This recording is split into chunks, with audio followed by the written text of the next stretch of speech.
Hello, everybody. Hello, everybody. Hello, everybody.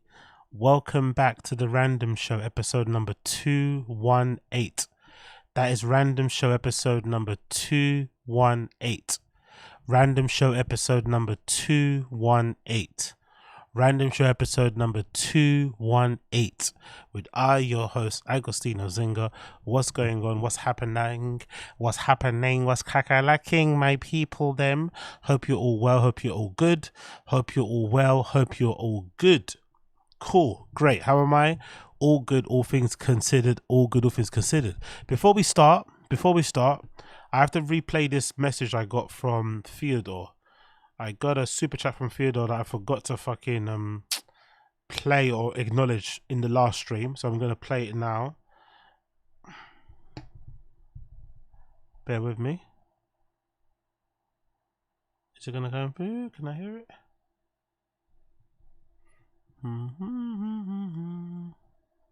Maybe not. Has it come through? Has it come through? Has it not come through? Let's see. Can't hear it, can you? You can't hear it. You can't fucking hear it. Okay, maybe it didn't come through. No worries. I'll just read it out anyway. So, Theodore donated earlier and said, pre-fight, I just don't want to see anybody get hurt. Big up Theodore for that one. Yeah, he called out my hypocrisy. He called out my hypocrisy, which is true. I did say that pre-fight because I'm a big Ryan Garcia fan, and I wasn't happy to see him go through what he's been going through the last few weeks, and I just didn't want to see him get hurt, you know, because I like the guy, and that's why I was kind of trying to be as even keeled as I could, and as you know, balanced as I could to make sure that he left the fight healthy and that he got whatever help he needs to get. Now that he won in the manner that he did, of course I'm hyped, of course I'm gassed, and of course I've completely changed my stance. And I'm now gassing it up and now encouraging him to fight more fucked up. You know, that's what I'm encouraging him. So I'm now encouraging the same toxicity that I felt others were exploiting him for. Am I a hypocrite? Yes. Will I do it again? Yes. Is it bad? Yes. Do I care how I've been perceived? Of course. Will I stop? No. So Theodore's right. My hypocrisy knows no fucking limits. So big up Theodore. Appreciate you. Appreciate you.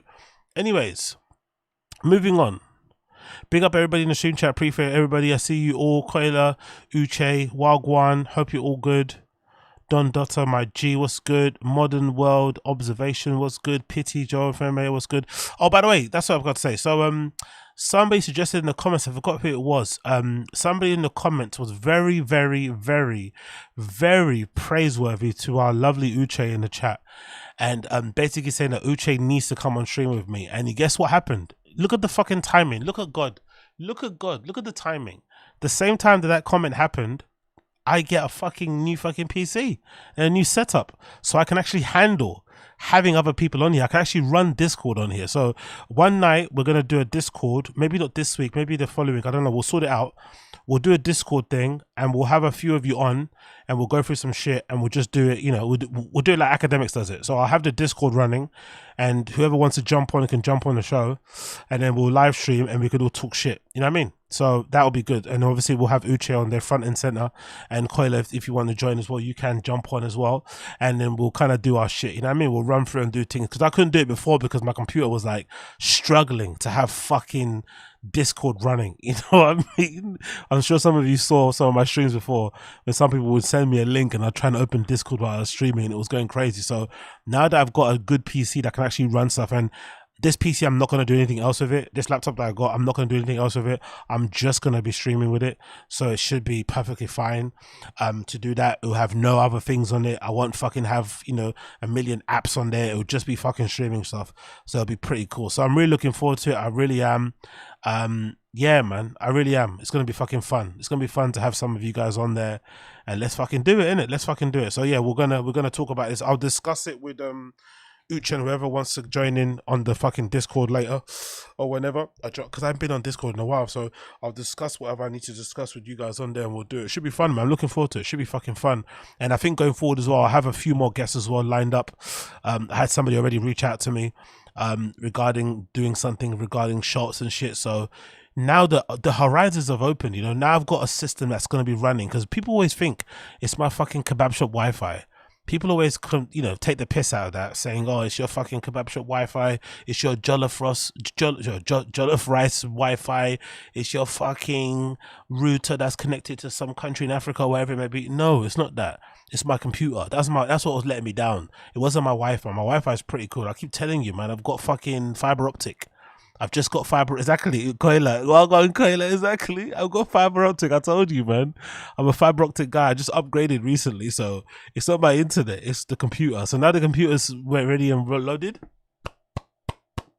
We are going. You feel me? So let's see how it rocks. Let's see how it rocks. Anyway.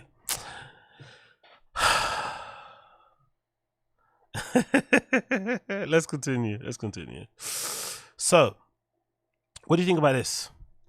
I've always said, right? I think it's really important for all men, or for all, forget men, for all humans to do some form of sports when they're younger. Some level of sports. You don't have to do it until you're old, but you should do some form of sports regularly until you're maybe 13. Because usually those are the time, especially boys, that's when you discover girls and boobies and shit, right? Or maybe you discover dicks, but usually that's the age where you get distracted. I think all people should do sports, some sort of physical activity, something that requires their hand-eye coordination, fast twitch muscles, all that malarkey. Right up until you're 13 or even 16, you should do sports, because that gives you a good base. Like for me, I played football all my life, right? I played Sunday league football, and because I played football all my life, I may not have the fitness to run around a pitch, but I can play football. I can still play pretty well. And I'm sure some of you guys are the same. Whether it's basketball, baseball, a sport you played, you can still do it to a good level now. So because of that, I think it's helped me with my general athleticism. When it comes to fitness and running, I've got pretty good form. I don't usually get injured when I work out, because I've got a good base of like knowledge from the years I've done sports. This is a good example why all men should do sports. Look at fucking Kid Cudi. Yo, big up Assad.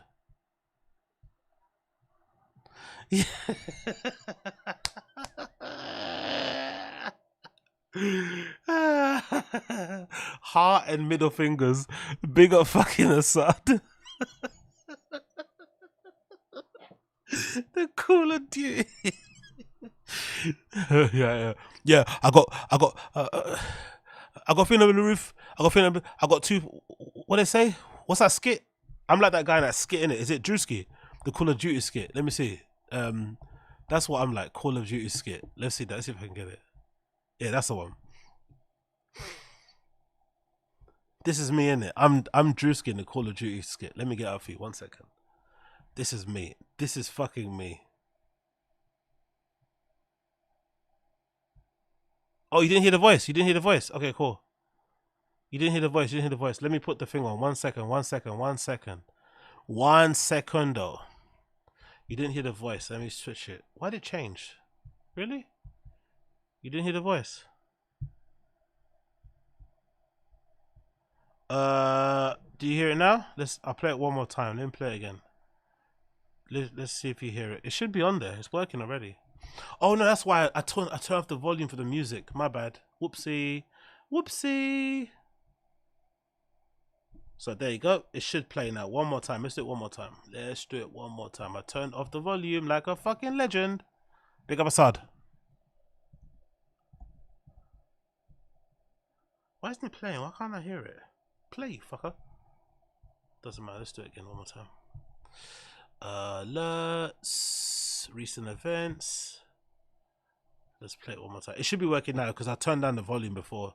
My bad, because I was playing the music on the last show. Why isn't it fucking working? Replay, you fucking cunt. Replay. Bloody Streamlabs being annoying.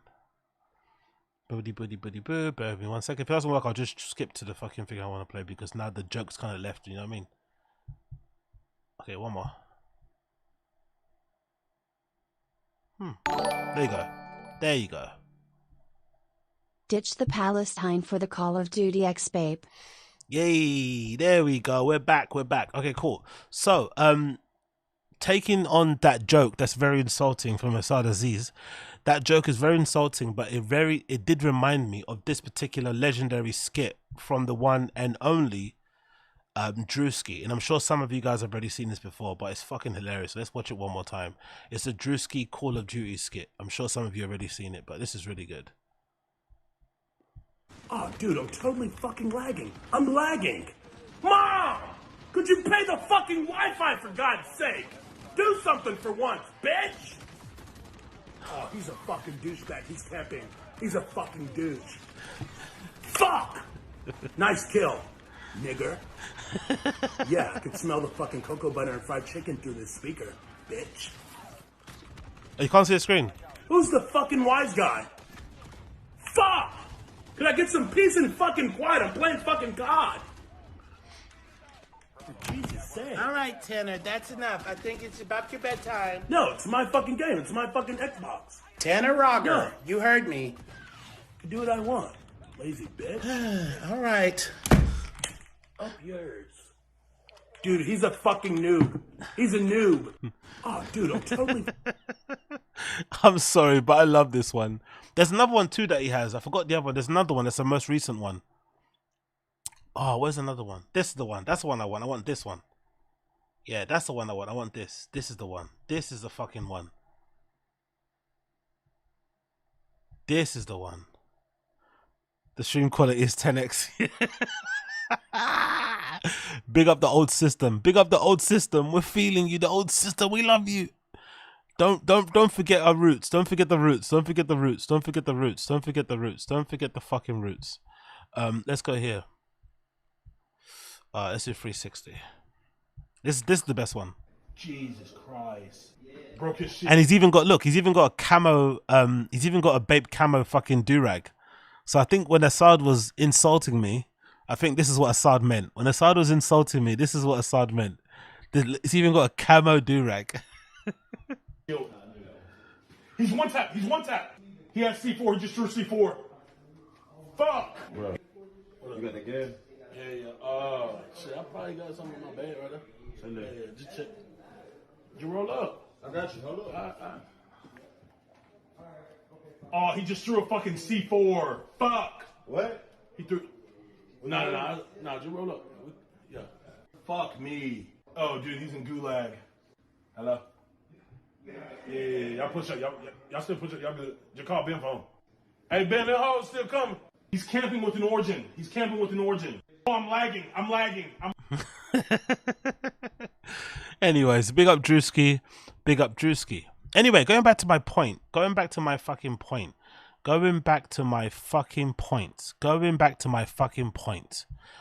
All people should do sports up until the age of like 13 or 16 at least, to give you some level of hand-eye coordination, athleticism, and just a general awareness of your body. Because I feel people just don't have an awareness of like how their body moves, how to like, you know, how to fucking, what's that word called? How to shield themselves from things, how to absorb falls. It's all fucking all over the place.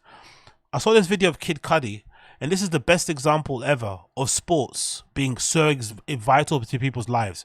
Because I don't think Kid Cudi has ever bounced the ball, thrown something, catch something, or kicked anything. Look at what happened. Kid Cudi maybe broke his ankle or sprained his ankle doing this.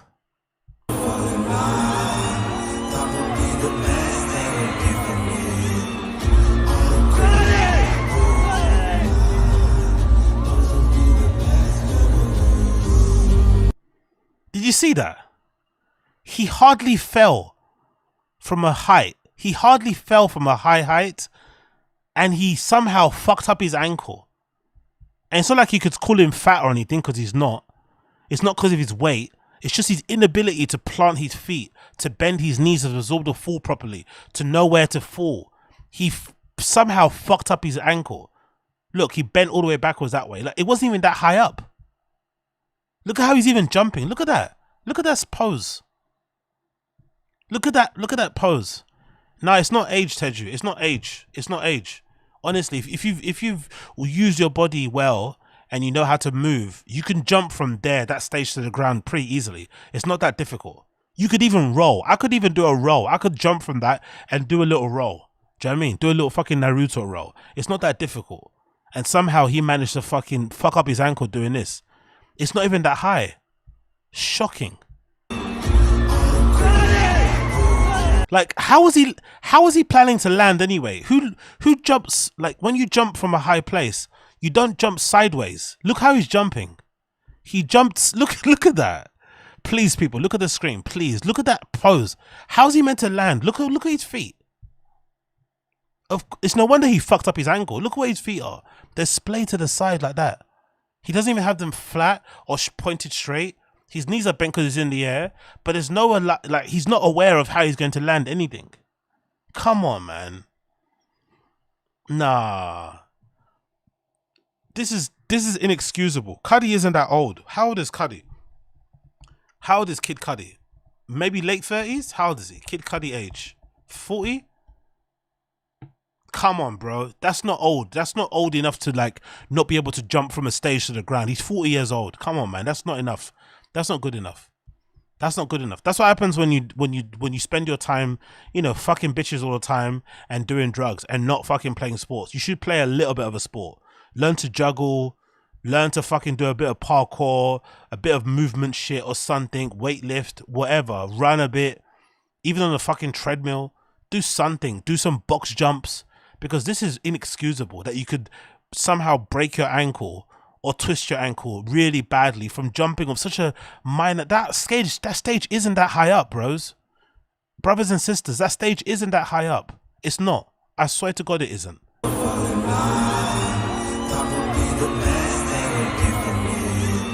That bit comes just above that guy's head. So it's what? It's about 5'11". That guy looks like. Maybe 5'10". That stage isn't that high. And he fucked up his ankle, and now his performances, I think his performance got cut short, according to the caption. Yeah, his performance got cut short. He had to end his Coachella set early because he couldn't jump from the stage to the ground floor. Look how embarrassed he is. He had to be embarrassed. He's actually in pain too. He's actually in legit pain. I feel for Scott. I love Kid Cudi, don't get me wrong. He's made some memorable tunes that are still part of my fucking childhood. But he's in pain there, all because he couldn't jump from a stage to the ground. Don't do drugs, kids. Do sports. Don't do drugs. This is coming from somebody that does a lot of drugs, but don't do drugs. Do sports. I beg of you, please do more sports, because that's fucking shocking. Absolutely shocking. Continuing on, we got this clip courtesy of the Joe Rogan subreddit. It says, did Bobby Lee destroy Impulsive podcast? By the way, big up the person who clipped this. What's your name? The person who clipped this. Thai Fire Eagle. You are a real scumbag to fucking watermark a clip from a podcast. Oh my God, look how far we're getting in the comedy content world. We have people that clip who put watermarks over clips. How are you going to put a watermark over a clip that you didn't make? So over a video that you didn't fucking record because you just clipped it? Yo, people are out here. Do you think this guy calls himself a producer because he clips stuff? So you're a producer now. You're a Tiger Belly producer because you clipped a podcast on YouTube and uploaded it onto Reddit and you put a watermark over it. Yo, that is grimy, bro. That is grimy. That is grimy. What the fuck? What do you have to do with Tiger Belly? You have nothing to do with Tiger Belly and you put your watermark over it. Oh, scummy person. Anyway, thank you for the clip, scummy person. We appreciate you. Sitting down with you right now is like me sitting down with my Hitler. Sorry. I should say Mao Zedong. Let's say that's better. That's better. Okay. You ruined our show. You ruined our show and you ruined my life. Okay. Oh, that doesn't feel good at all. Well, I honestly don't know what the fuck you're talking. What do you mean? And then you go, well, you really fucked it up. You're right. And I go, what do you mean? Mm-hmm. And he goes, well, the whole George thing now, he has his own podcast. And I go, I literally don't even. So what happens? So George is no longer with Impulsive. Yeah, George is no longer on the show. Why? What's that got to do with fucking I guess it's a bit they're doing, isn't it? But it's not got nothing to do with Bobby. If I'm not mistaken, didn't George leave because he had a difference of opinion with Logan Paul, or because of the religion thing? I think Logan didn't like that George wouldn't talk about certain topics because he's a Christian. He's a born again Christian. Isn't that the main reason why George left? Obviously, he's thriving and doing his thing, but didn't George leave because he didn't, and he was also kind of getting bullied a little bit, on the show, blah, blah, blah. No, I wouldn't say bullied, but, he was kind of the butt of the jokes a little bit. I understand that kind of gets old, but, not that big of a deal, really. Yeah, I know Bobby Lee was making fun of him on that podcast. I get he was upset, but I think he left mostly because he didn't enjoy the chemistry, and because I guess he's got a different way of life. He's a religious man, so maybe the topics that those guys speak about didn't really resonate with him too much. But I don't think it had anything to do with Bobby Lee. This is probably just a comedic bit, I'm assuming. Because of you. Are you because fucking of you? Yeah. I didn't do anything. Well, you even if you did or didn't, whatever you did do ruined all of our lives. like that's just the simplest way to put it. It was basically like it was like a Viet Cong offensive that none of us were really ready for. Okay, he leaves. I find it to be rude. I find that to be rude. When somebody leaves, I'm the guest. I'm scared. And he leaves this Impulsive is a huge podcast. I was super nervous. It was before you came on. Okay, big up Z. I think it was going to happen eventually. Those guys were condescending with him. Yeah, exactly. I got that feeling too. It's a shame though, because I know you guys are going to frame me for this, but I actually used to watch a few of the episodes of Impulsive when George was on there. It was quite enjoyable for what it was. Then I stopped watching it when he left. It was quite enjoyable for what it was. I'm not going to lie, because he actually had a difference of opinion to them. I think they had good banter. It's not really my type of stuff, but sometimes it's good to put on things that you can just not really, think too much about. It's good background listening. I actually used to listen to it a bit when it first came out. Then I kind of stopped listening to it after George left. So I didn't mind Impulsive at first, to be honest. It was all right. George Janko over Little Brows. Oof, that's a tough one. What? Hold on. Koila, are you saying singing wise, as an artist, as a musician? No, I'm taking Lil Brows over George Janko. Sorry, I'm taking Lil Brow over George Janko. George Janko music is fucking horrendous. I'm taking Lil Brow over Lil Brow Thick Boy Records over George Janko all day. That episode was the final nail in the coffin, or the final nail that broke the camel's back. Is hilarious. Bobby did George like he did those female morning show reporters. Yeah, true. Yeah, I'm taking fucking Lil Brows over George any day of the week in a sound clash. Oh, I'd love to see that. Imagine that rap beef. Imagine George Janko, Lil Brow release diss records.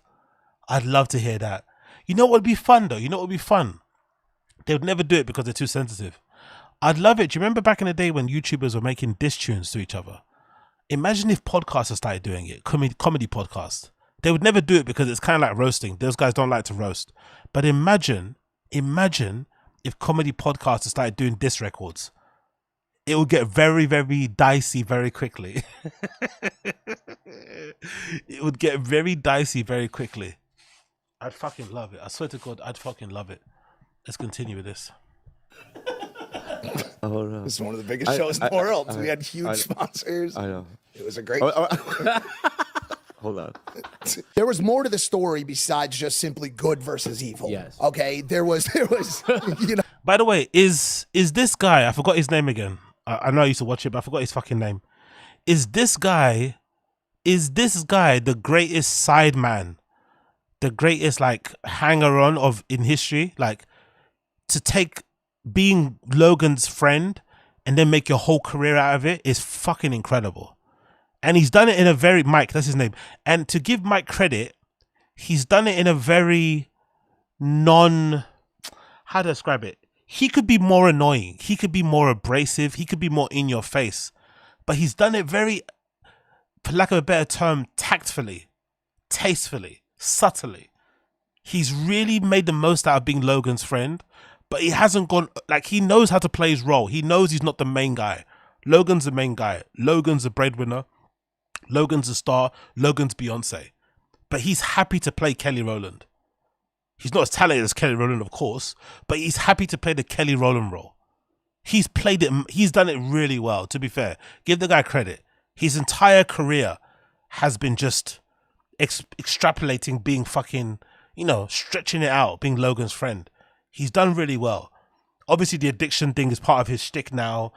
Who gives a fuck? Everybody, you know, everybody knows that addicts. Some of us go through our addictions somewhere. Some of us get better. Some of us don't. Whatever. It's nothing to really whatever. Who gives a fuck? But he's made it work for him. He's taken that and made it his brand. A former addict, used to do heroin, used to do this, used to do that, used to do crack. Here's me. You could achieve your dreams, crypto shit.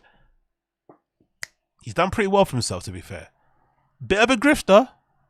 Might be a bit of a scam artist, allegedly. But exactly, Uche, from crackhead to professional side piece, exactly. Side piece. You know what's funny? Logan Paul is probably closer to him than his own brother, isn't it? Logan's probably closer to this guy than Jake. That's a funny. Oh, by the way, why have his hands so white compared to his face? Is he using like self bronzer or something? Does he put on fucking tanner and stuff, or does he just put his hands in his pockets when he goes to the beach? What the fuck is going on here? Why are his hands so different color to his head? Or does all the blood just go to his head or something? Because all the years of doing crack, all the blood goes there. What's going on here? Know what I'm saying? Like God versus the devil. No, that's not. There was a lot brewing at the time. We had some stuff going on in the show, and George had unfortunately taken the brunt of on some shows leading up to it, and so it was like a wrong time, wrong place, wrong type of situation thing that happened. And to be completely honest with you, I've used it as a joke, but I don't want to get too deep into it because it honestly did end up being a real sore point. I am partially joking about how much you had to do with it. There was definitely more to the story. So I'm sorry, but if Bobby Lee affects your podcast to that extent, your podcast was never meant to succeed in that format. Honestly, he's one of the most least confrontational, least divisive guests. He's refreshing on pods because he tries to be funny. He doesn't try to go on there and talk about cancel culture. His podcast he did recently, the first one with Rogan, was fucking good. But did you notice the amount of times Rogan tried to like steer Bobby into talking about politics and stuff? It's like, bruh, that's not his strength. You get Bobby Lee on to be a silly goose.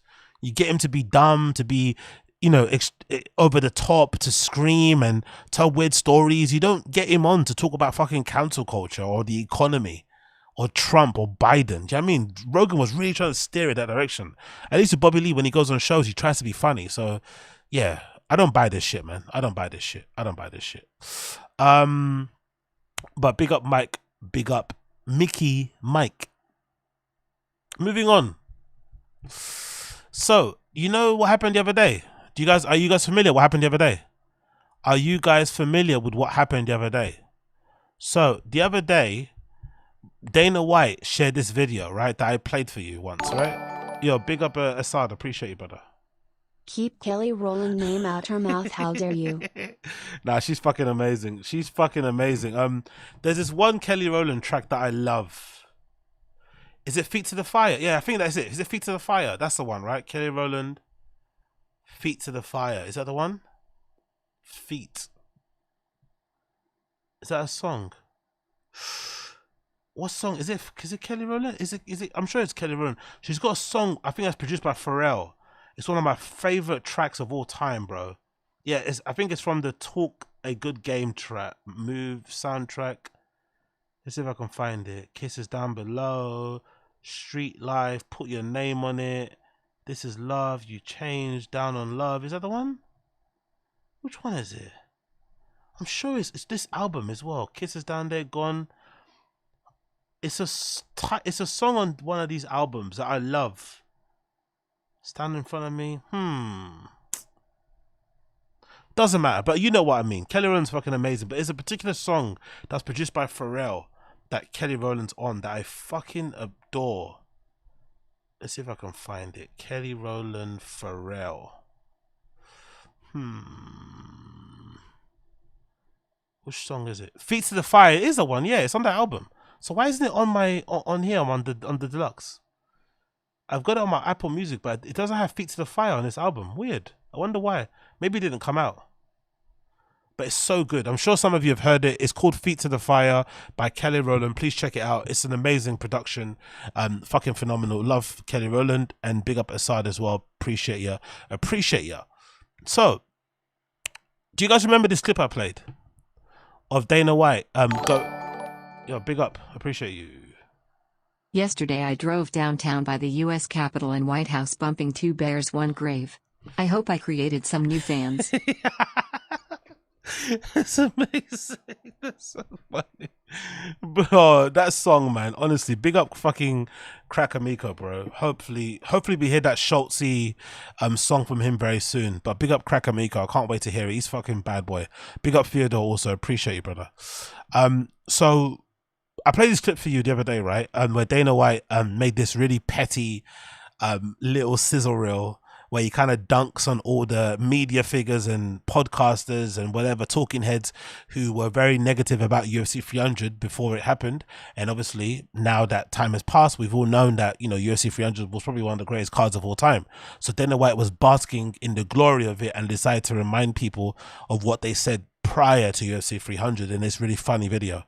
What's up, guys? As we rolled into UFC 300, the MMA experts weighed in on what they thought of UFC 300. And for all the fighters that were on this card, when I said this is the greatest card ever assembled in the history of combat sports, this is what the media thought of you guys. UFC 300 makes no sense. Is any fight on this card 300 worthy? No.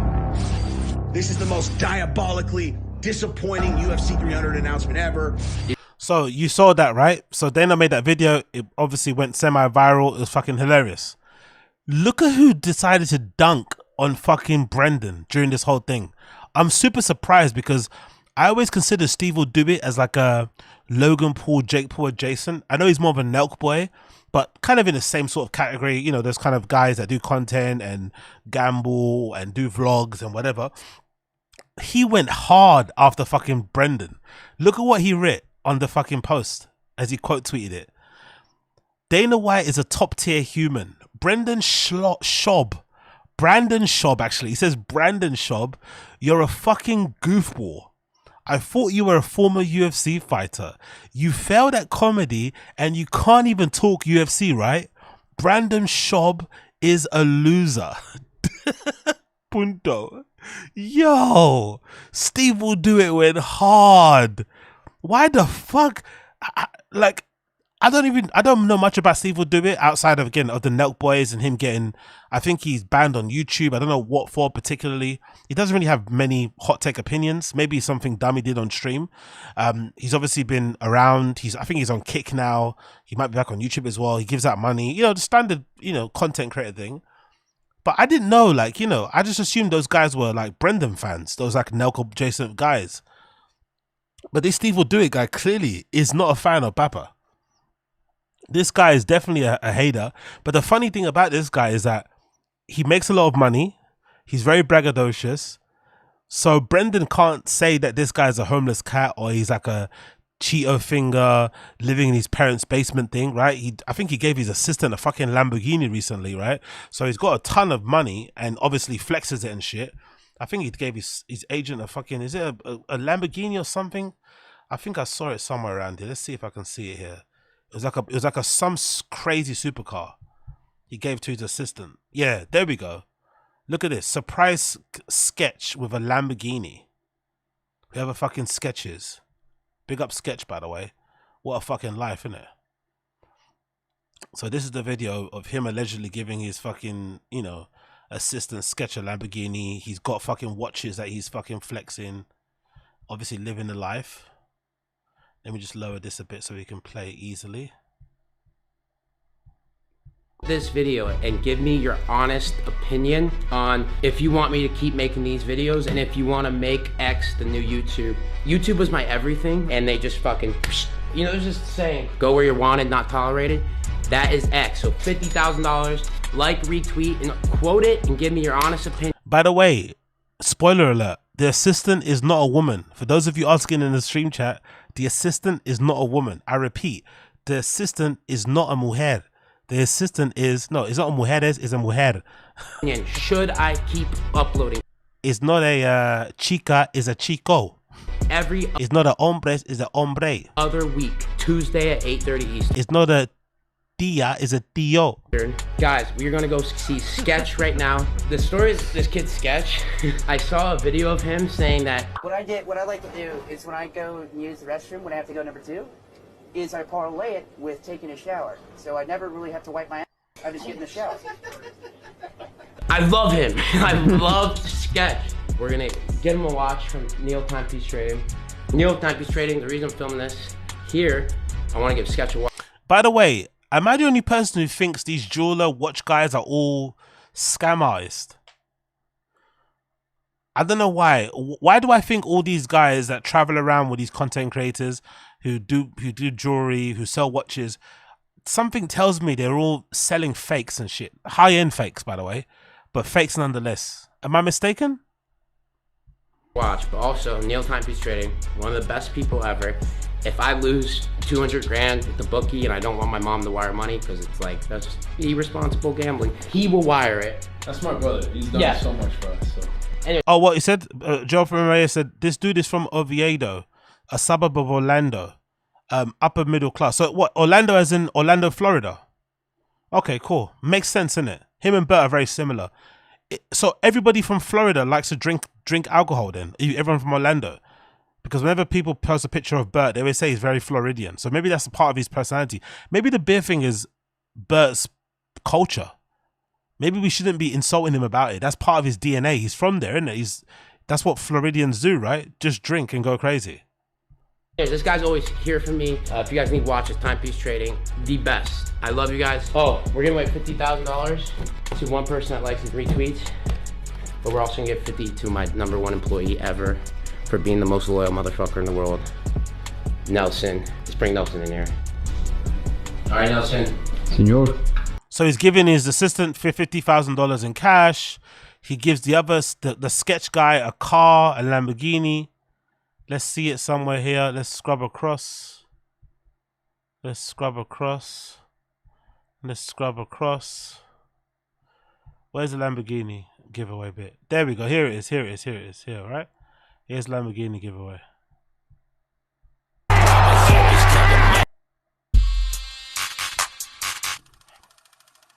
All right, Sketch. You ready? Ready.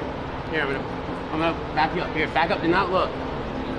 What's going on, bro? Do not look, Sketch. Do not look, Sketch. That's a great way to put it. Big up James. Big up James Hathaway Art. Big up James Hathaway Art. It's Australia of the Americas. A really, really good one. Big up. Let's be real. Most jewelry guys are just full-time Devil Dust and Rolex replica salesmen. Is that I knew it. I knew it. Big up Theodore. I had a feeling because I remember when I was looking into buying a watch, I discovered the world of high-end reps. Same with sneakers. There's a high-end rep industry of watches and even jewelry. There's a level where you can get the jewelry to look really good. You just have, it's kind of weird because I guess if you've got money, the thing, because I think the replica watches, the really high-end ones, are still several hundreds of pounds or thousands.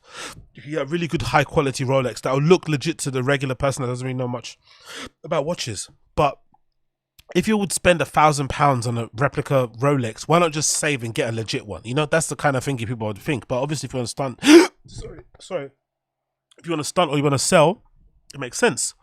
But I always thought those guys that carry briefcases full of watches and shit are kind of scammy. I don't know what it is about them. There's just too many available at one time. All that inventory, all that money, you know, tied up in watches. You're not trying to liquidate or cash out. It just doesn't make any sense to me. You know, you're carrying around what, like 2 mil worth of stock that you just waiting to some rapper to buy or some like gambler to buy. It just, I don't know. It just seems a bit sussy to me.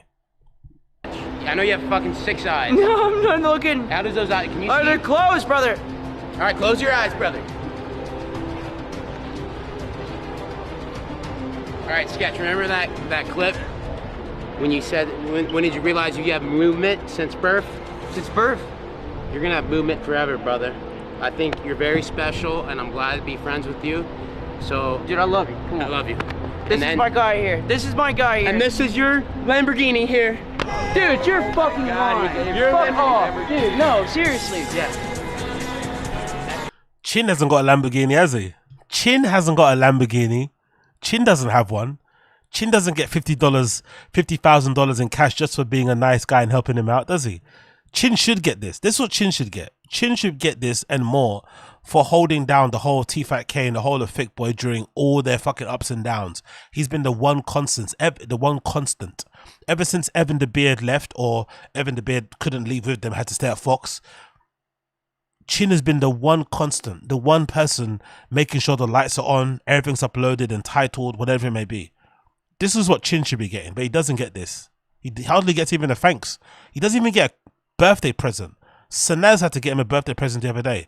Sanaz, a new employee who's only met Chin, or who's only known Chin probably less than a year, got Chin a birthday cake, you know, or something symbolizing a cake, and probably a gift, or probably a hug and a card, or maybe a little Amazon gift card. But Brendan and Brian couldn't give him anything. Figures. Hambo, bro. What the fuck is going on? Let's go! Let's go! Let's go! No way! You're fucking with me. You like it? Dude, this is a video game right now. We're living dude. This is my motherfucking dog here. Again, this could be a tax write-off thing. This could be a scam. Who gives a fuck? It's just a symbolization of it. Anyway, all this to say, Bappa can't call this guy a loser, because you know what, Brendan only cares about material things. Sorry, Brendan's very materialistic. He only cares about material things. So Brendan can't call this guy a loser. He can't call him a scrub. He can't call him a hater because he makes money and does his own thing. But this guy clearly isn't a fan of Brendan. And I didn't know this. I didn't know this guy wasn't a Brendan fan until he decided to quote Dana's tweet and quote, "Dana is a top tier human. Brandon Schaub is you're a fucking goofball. I thought you were a former UFC fighter. You failed at comedy and you can't talk UFC right. Brandon Schaub is a loser." Then he follows it up with another tweet with a screenshot now where it says Brendan Schaub, even I'm saying Brandon now, podcaster. He quotes it and says, "Imagine being a former UFC fighter and you get introduced by Dana White as a podcaster. LOL, Brandon Schaub is a loser." Right? Continues again. Brandon Schaub, more like Brandon Schlob. Hashtag loser. I can't wait to hear what Brendan says. He won't reply because, you know, he picks and chooses his fucking battles. But what a fucking dude. What a fucking dude. What a fucking dude. Oh, this guy is so bad. Yo, Brendan has haters everywhere, innit? On the sly. People that watch that's the thing, that subreddit, the T5K subreddit, has a lot of, you know, so what would you call it? Has a lot of, it's quite well followed or whatever. I don't know what you call people that join a subreddit, whatever. 120,000 plus homeless cats on there. But it's so popular, there's bare people that just check it out and ghostly. They don't even join. They just dip in and dip out. Because mad people are aware of Shawbanese, are aware of Brendan in general, that probably never post on there, don't even have an account on fucking Reddit. But they know about Brandon. They know about Brendan. They know about Schwab. Fucking crazy. So unfortunately for Brendan, Steve Will Do It is not one of the guys. He's not one of the 100. He's not a fan of him. And he continually dunked on him in that little video there. What an absolute legend. What an absolute fucking legend. Moving on from that one. Let's check out a couple of fucking clips that we recently saw here. Bear with me a second as I try to get these up because I'm fucking a loser. By the way, look at this post. Look at this. This is from a while ago. It's called Special Kids. Big up this post from 3 years ago. Look at how different things were back in the day. Do you guys remember this guy? Stevie Blue Eyes. That was Kat's former boyfriend, right? Who was a side character in the Bappaverse because he was Kat's boyfriend, he played a role in Brendan Schaub's life for some reason. Who knows? Famously, he was the guy that Kat was speaking about in a podcast about, oh, he doesn't eat my ass, but then he lives off of her or something. I think they're broken up. They're not together anymore. But this is just some random person. Remember when Brendan used to ride a bike? Remember Brendan, the Fix Boy bike club thing? That's completely gone. I wonder where these helmets are. I wonder where that bike is. All that stuff is completely gone. Whole other fucking... Oh, he's an ex-porn star. Yeah, true. He's an ex-porn star, innit? True. He went out with that super hot girl, innit? And she was hating on Kat.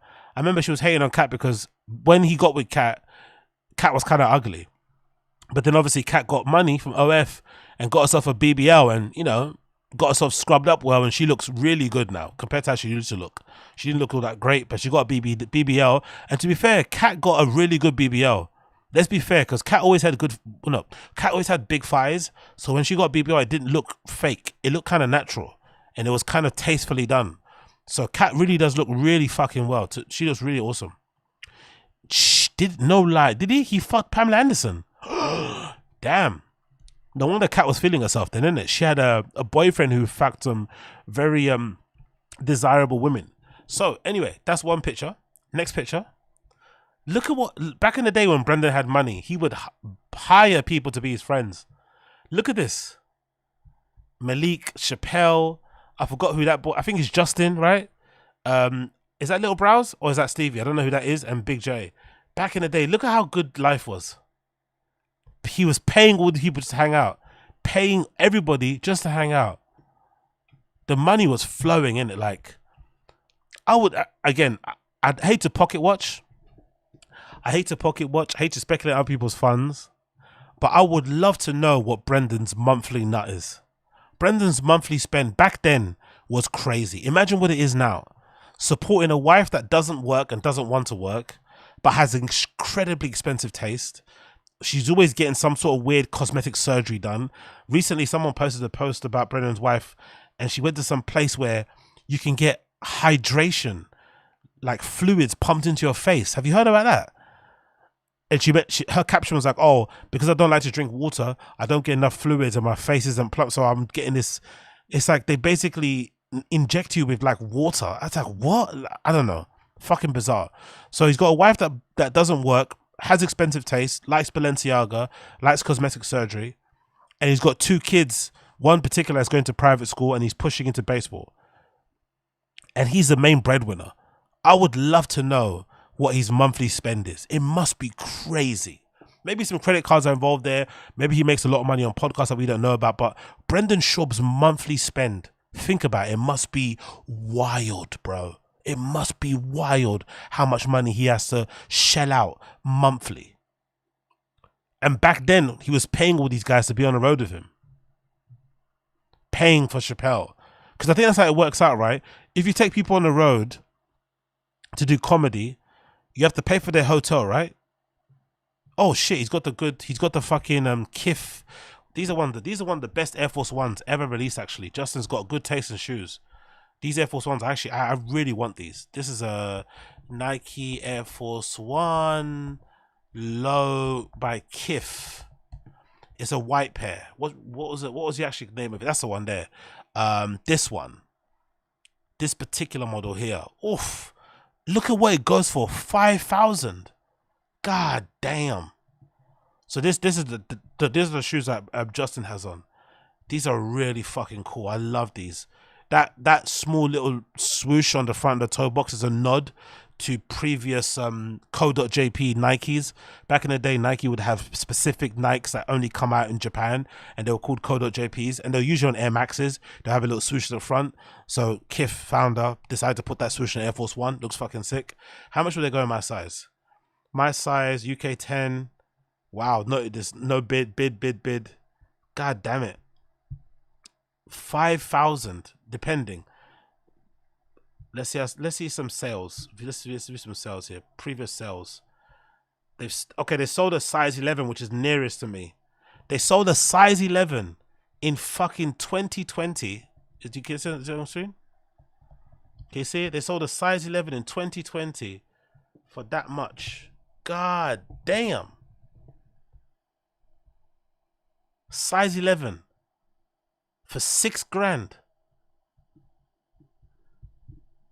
Such a nice shoe though. I know some of you guys won't like it and don't care, but God, I fucking love it. It's so fucking sexy. Anyway. What's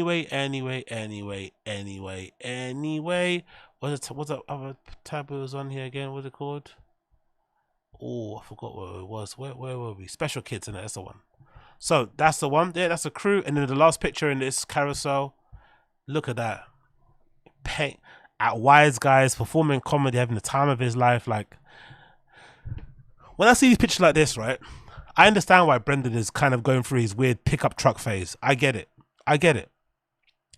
Think about it. People laughing at me. Oh, you're saying he's depressed. No, I think Brendan is really depressed. I don't think he's in a good place. Because imagine, look what his life used to be like. Going on the road every weekend, doing comedy with his brother, big brother, who's his best friend, as his road manager, hanging out, going to comedy clubs, you know, finger banging waitresses behind the fucking red curtain, hanging out with his quote unquote friends, doing comedy, having meals, chilling, being away from the family, not raising his kids, annoying kids, not being around his annoying in-laws who only speak in Spanish all the time. He doesn't understand it. He can't be that happy now compared to this time. He can't be that happy. I'm sorry. Pretending to be a pickup truck driver and hanging out with his family all the time. It's not the same thing. This is what he wants to do. Oddly enough, I bet you comedy wasn't even his main aim. I bet you it was like comedy replaced the thing that football was giving him.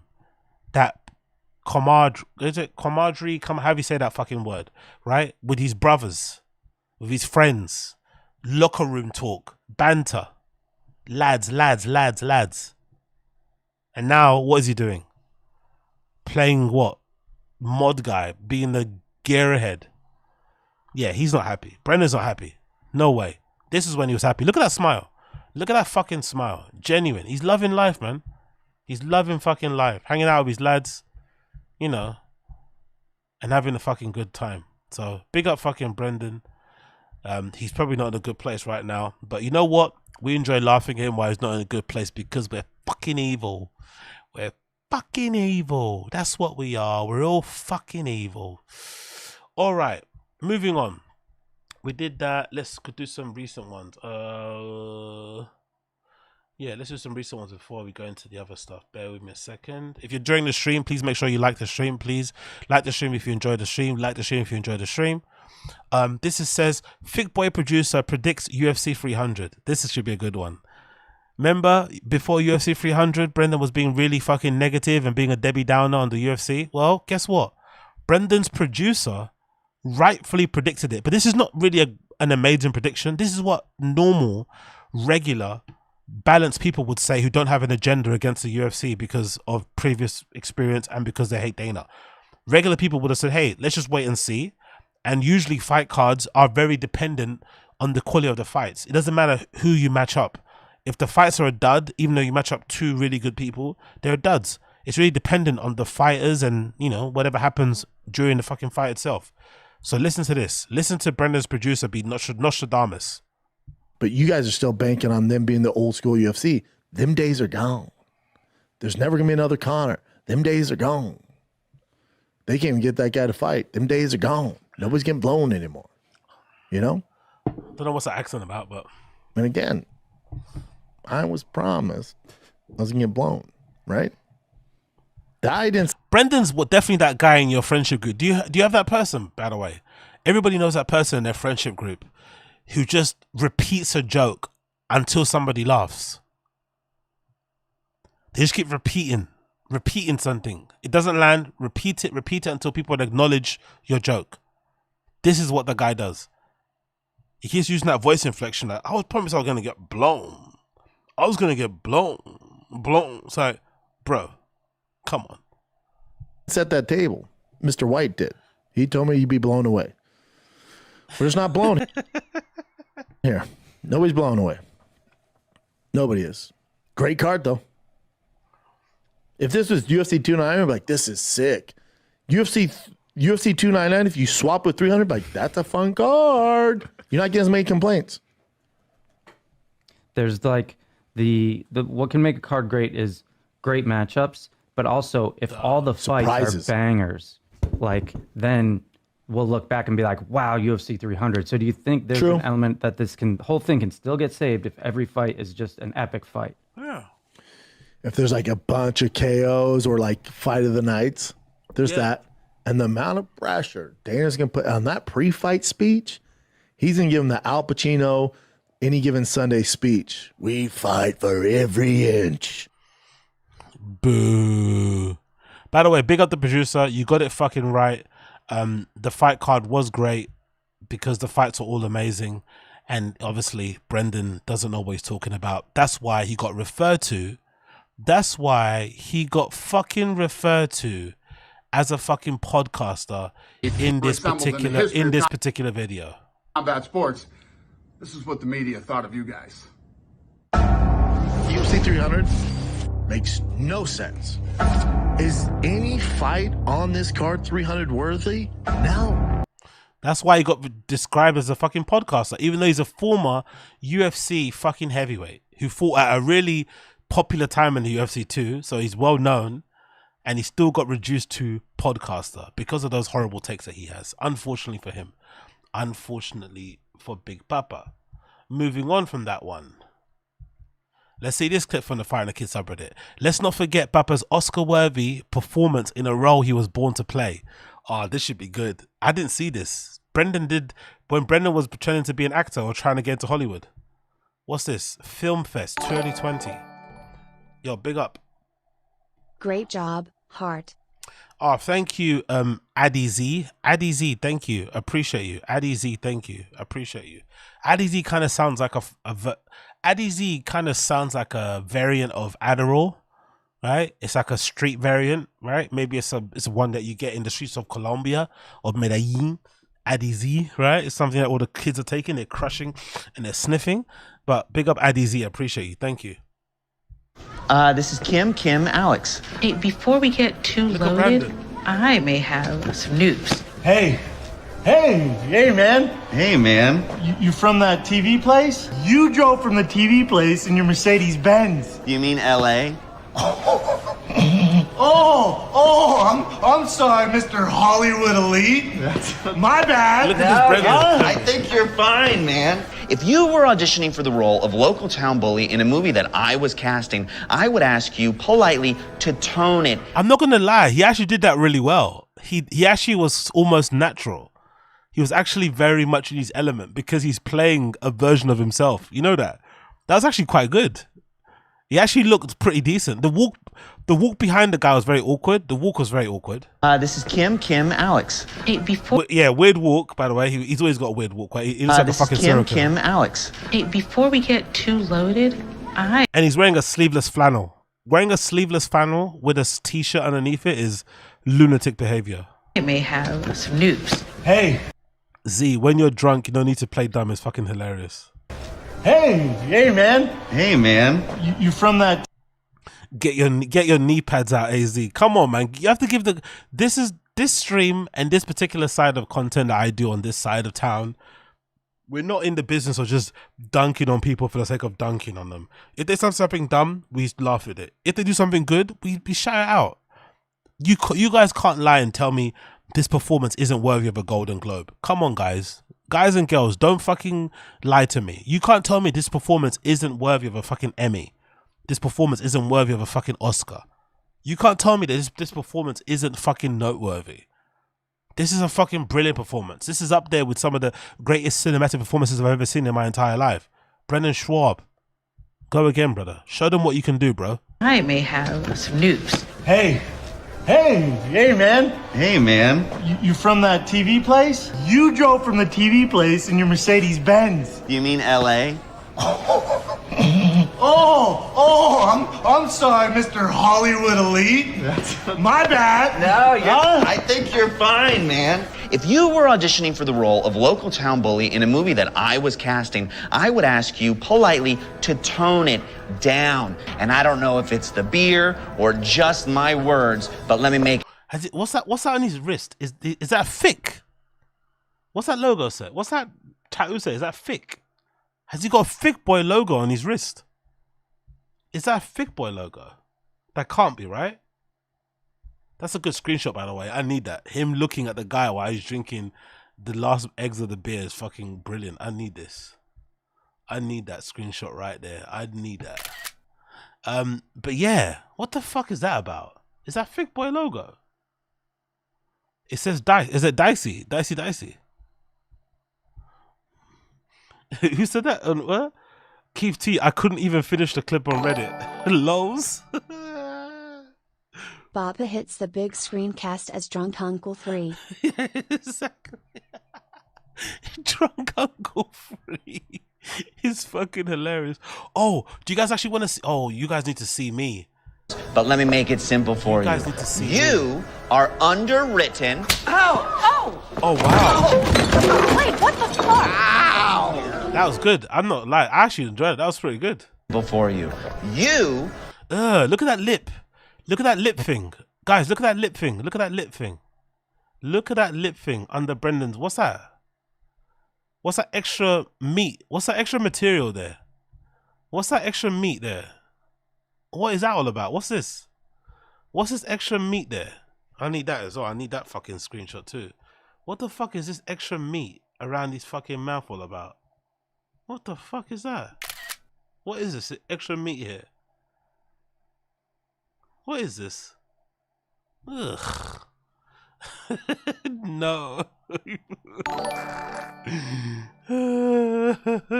Morning, Bappa. Hope you had a lovely weekend. Yes. Plaza do shout if you end up going to the Diddles gig. I'll join you in calling that weird nonsense a PDF file.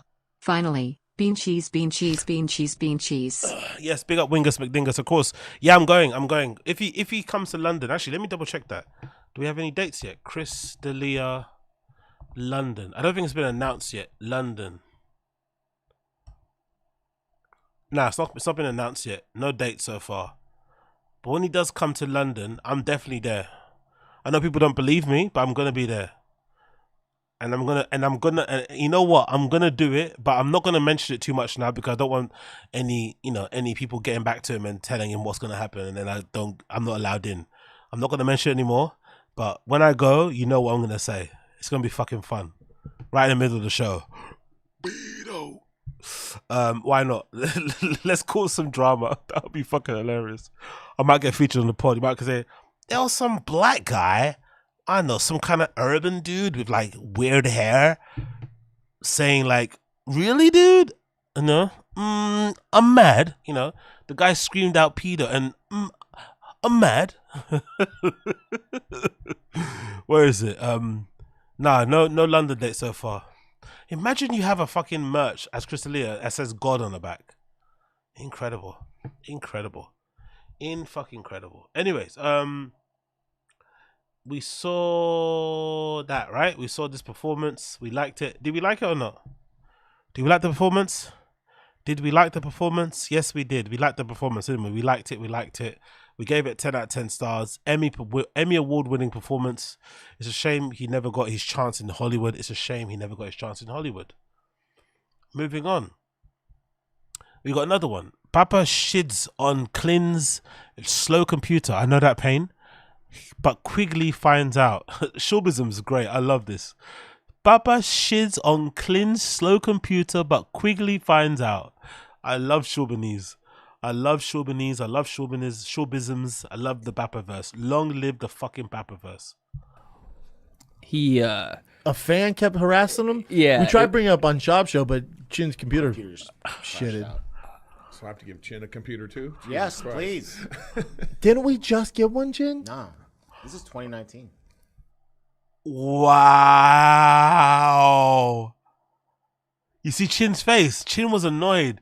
Yeah, Chin's a real producer. He's like, no, I do my fucking job. Get me the fucking equipment that I need.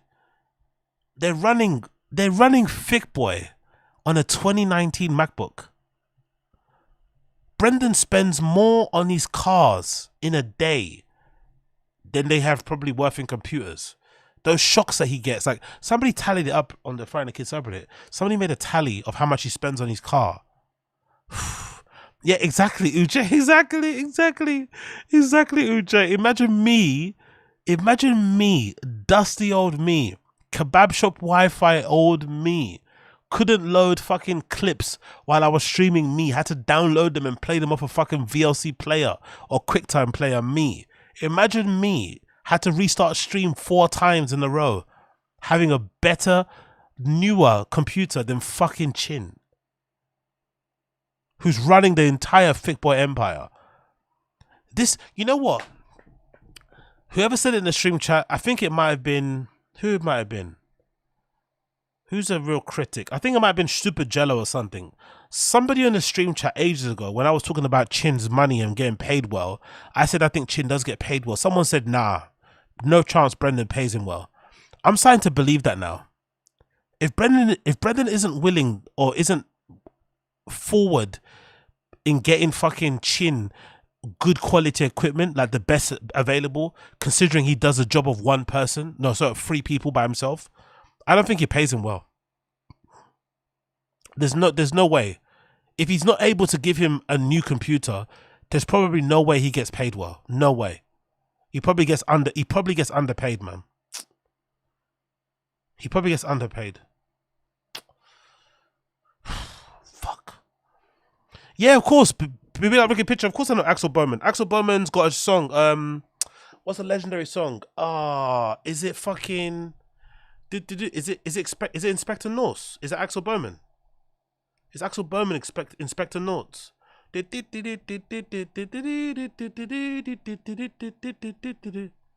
Inspector Norse? What's the song that Axel Bowman's got? The legendary one. Legendary Axel Bowman song. Is it Inspector Norse or something else? What is it? Axel Bowman songs. I think it's Inspector Norse. Yeah, I know Axel Bowman. I've seen him play in Berlin actually when I was there a few years ago. Is it Inspector Norse? I know I'm derailing, but apologies right now.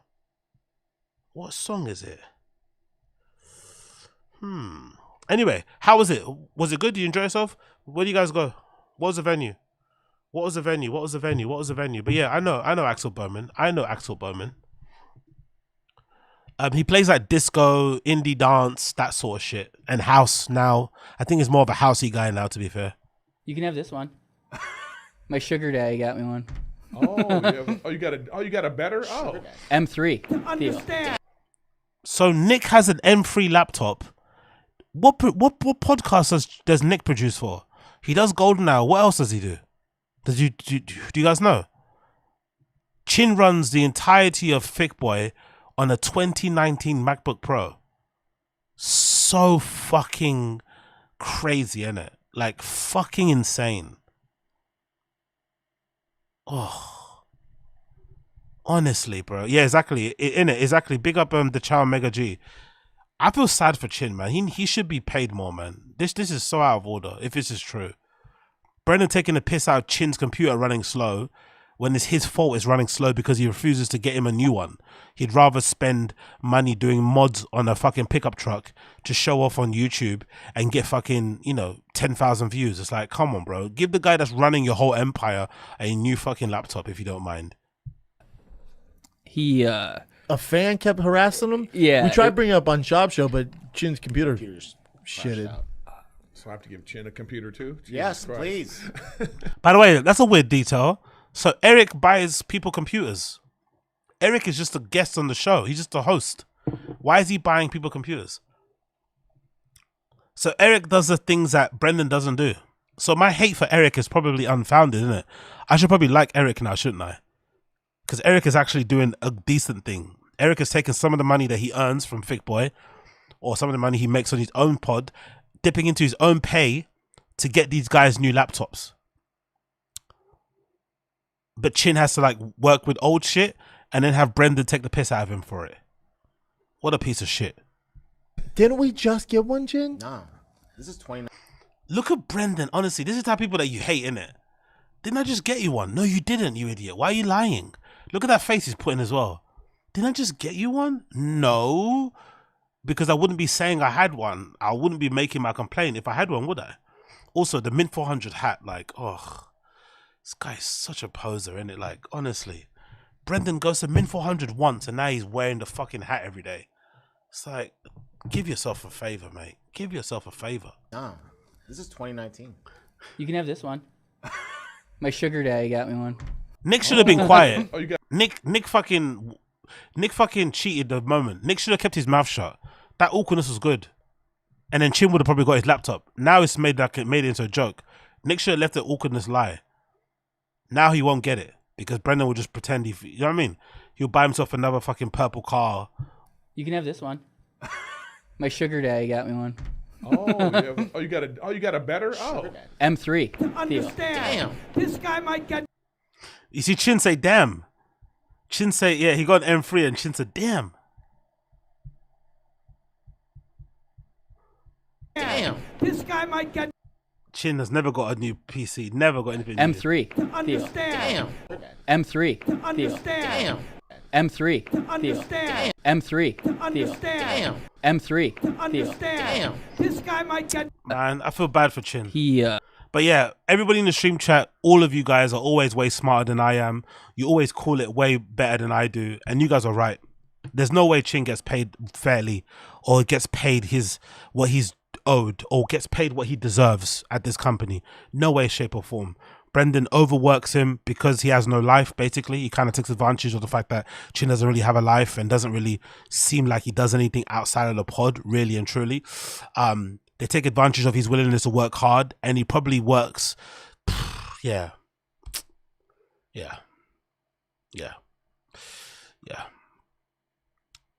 Sad, isn't it? Fucking criminal. But hey, what can we do?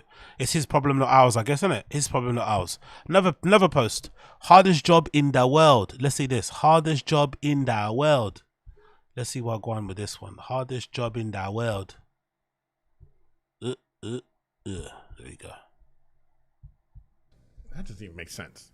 It does. Wow, Brendan's wasting away in it. Ozempic fucking works, isn't it? I might have to fucking get on Ozempic. Look at Brendan. He's fucking slavette. He's fucking svelte.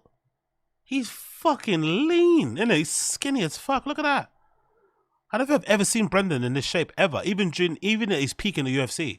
Even early T-Fat-K, he was never this slender. I might have to fucking get on some Ozempic. I might have to find some Ozempic. Maybe it's called Brozempic. Or like Init Zempic or something. I don't know what it's called in the UK.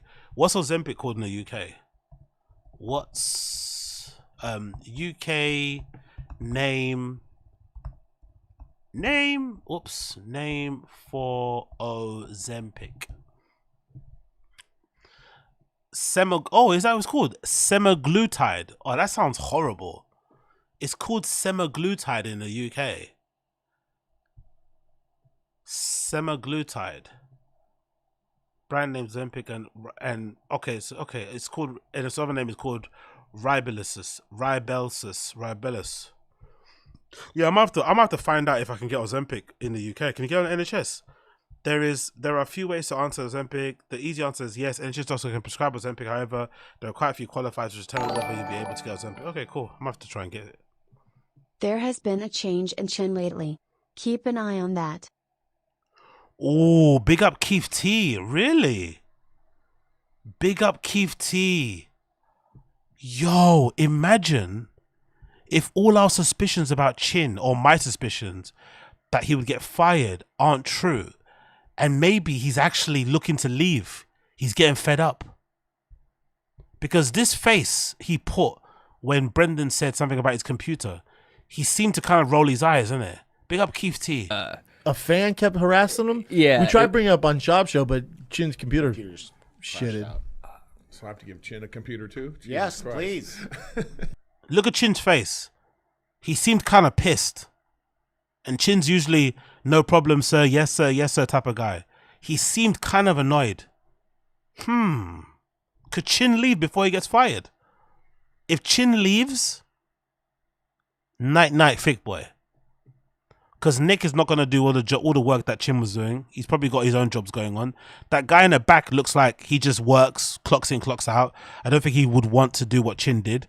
They'll have to find maybe 2 people to replace him because of how much work he does. Big up fucking Keith T.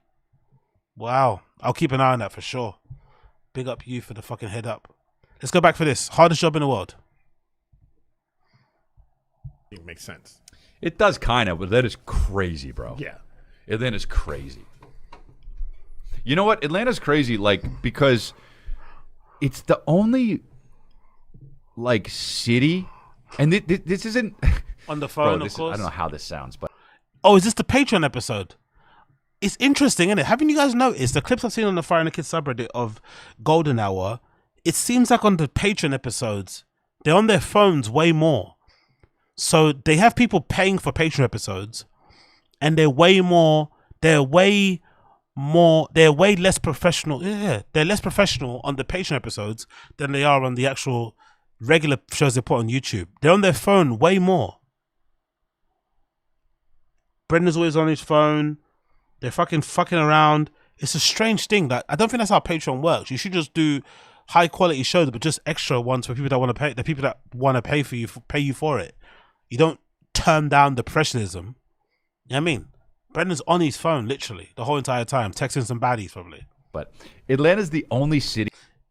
Also, by the way, not to be that guy, but having been a bit of a scumbag myself in the past, if you're a woman or if you're a guy out there and your partner, your boyfriend, your guy friend doesn't really use their phone when they're around you, but then when they're with their friends, they're always on it, they're cheating on you. They're fucking other bitches. They're fucking other fellas. They're fucking other days. If suddenly their phone usage goes up when they're away from you, something's going on. Just a word for the again. I don't want to play hey. I'm not dirty macking here. Just talking from my own experience of being a former piece of shit. Now I'm a recovered piece of shit. I don't do that shit anymore. But when I was a piece of shit, I also did this. When you're away and doing other things, you're always on your phone. But then when you're with the person, you never use it. Where you realize how many black people are there. Brendan's not taking part, by the way, in the comedy. This is actually a funny joke, to be fair. It's actually a funny premise. Chris's face is like, God, imagine imagine that's the face that Chris pulls when he's coming. Imagine Chris on top of you and he pulls that face. Fucking hell, mate. Another fucking screenshot for the ages.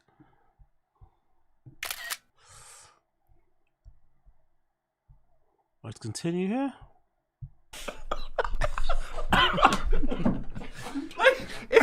It's not.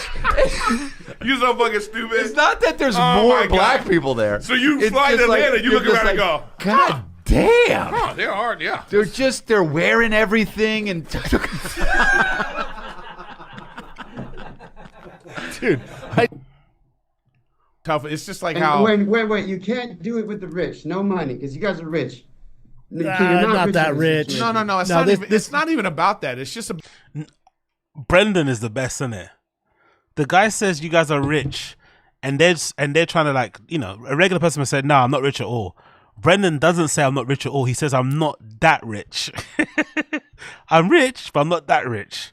I love Brendan. No way he's gonna be humble about money. Like, what? That's my identity, bro. That's who I am. With the rich, no money, because you guys are rich. Not that rich. No. It's not even about that. It's just about, like, you know, like if the red light comes on in the car, in my wife's car, like, it could have been on for like a week. Yeah. You know, it's just the kind of thing where you just got, you know. All Papa cars are new. Every car Papa's had has been new, with the exception of the fucking lightning. He doesn't know what a red light is. When a red light comes on, he takes it to the garage and spends $1,000 on it, and they change the spark plugs and he takes it back home. He doesn't know what red light means. Oh. Girl that I fell in love. Yo, big up. Chin should absolutely ditch the Bapiverse and become a food critic or something. A redacted Anthony Bourdain. Bone apple tea. Bean cheese, bean cheese, bean cheese. Yeah, should Chin quit? I would like to see him quit. We all would. But I don't think it's sensible to quit, especially nowadays with the economy being the way it is, the job market being the way it is. Don't quit a sure thing just because your feelings got hurt. He should quit because he doesn't see long-term prospects there. He's been there, what, 10 years now? Probably, yeah? I don't know when Chin started, but he's been there a long time. Probably been there 10 years. If that's the case, quitting doesn't make sense.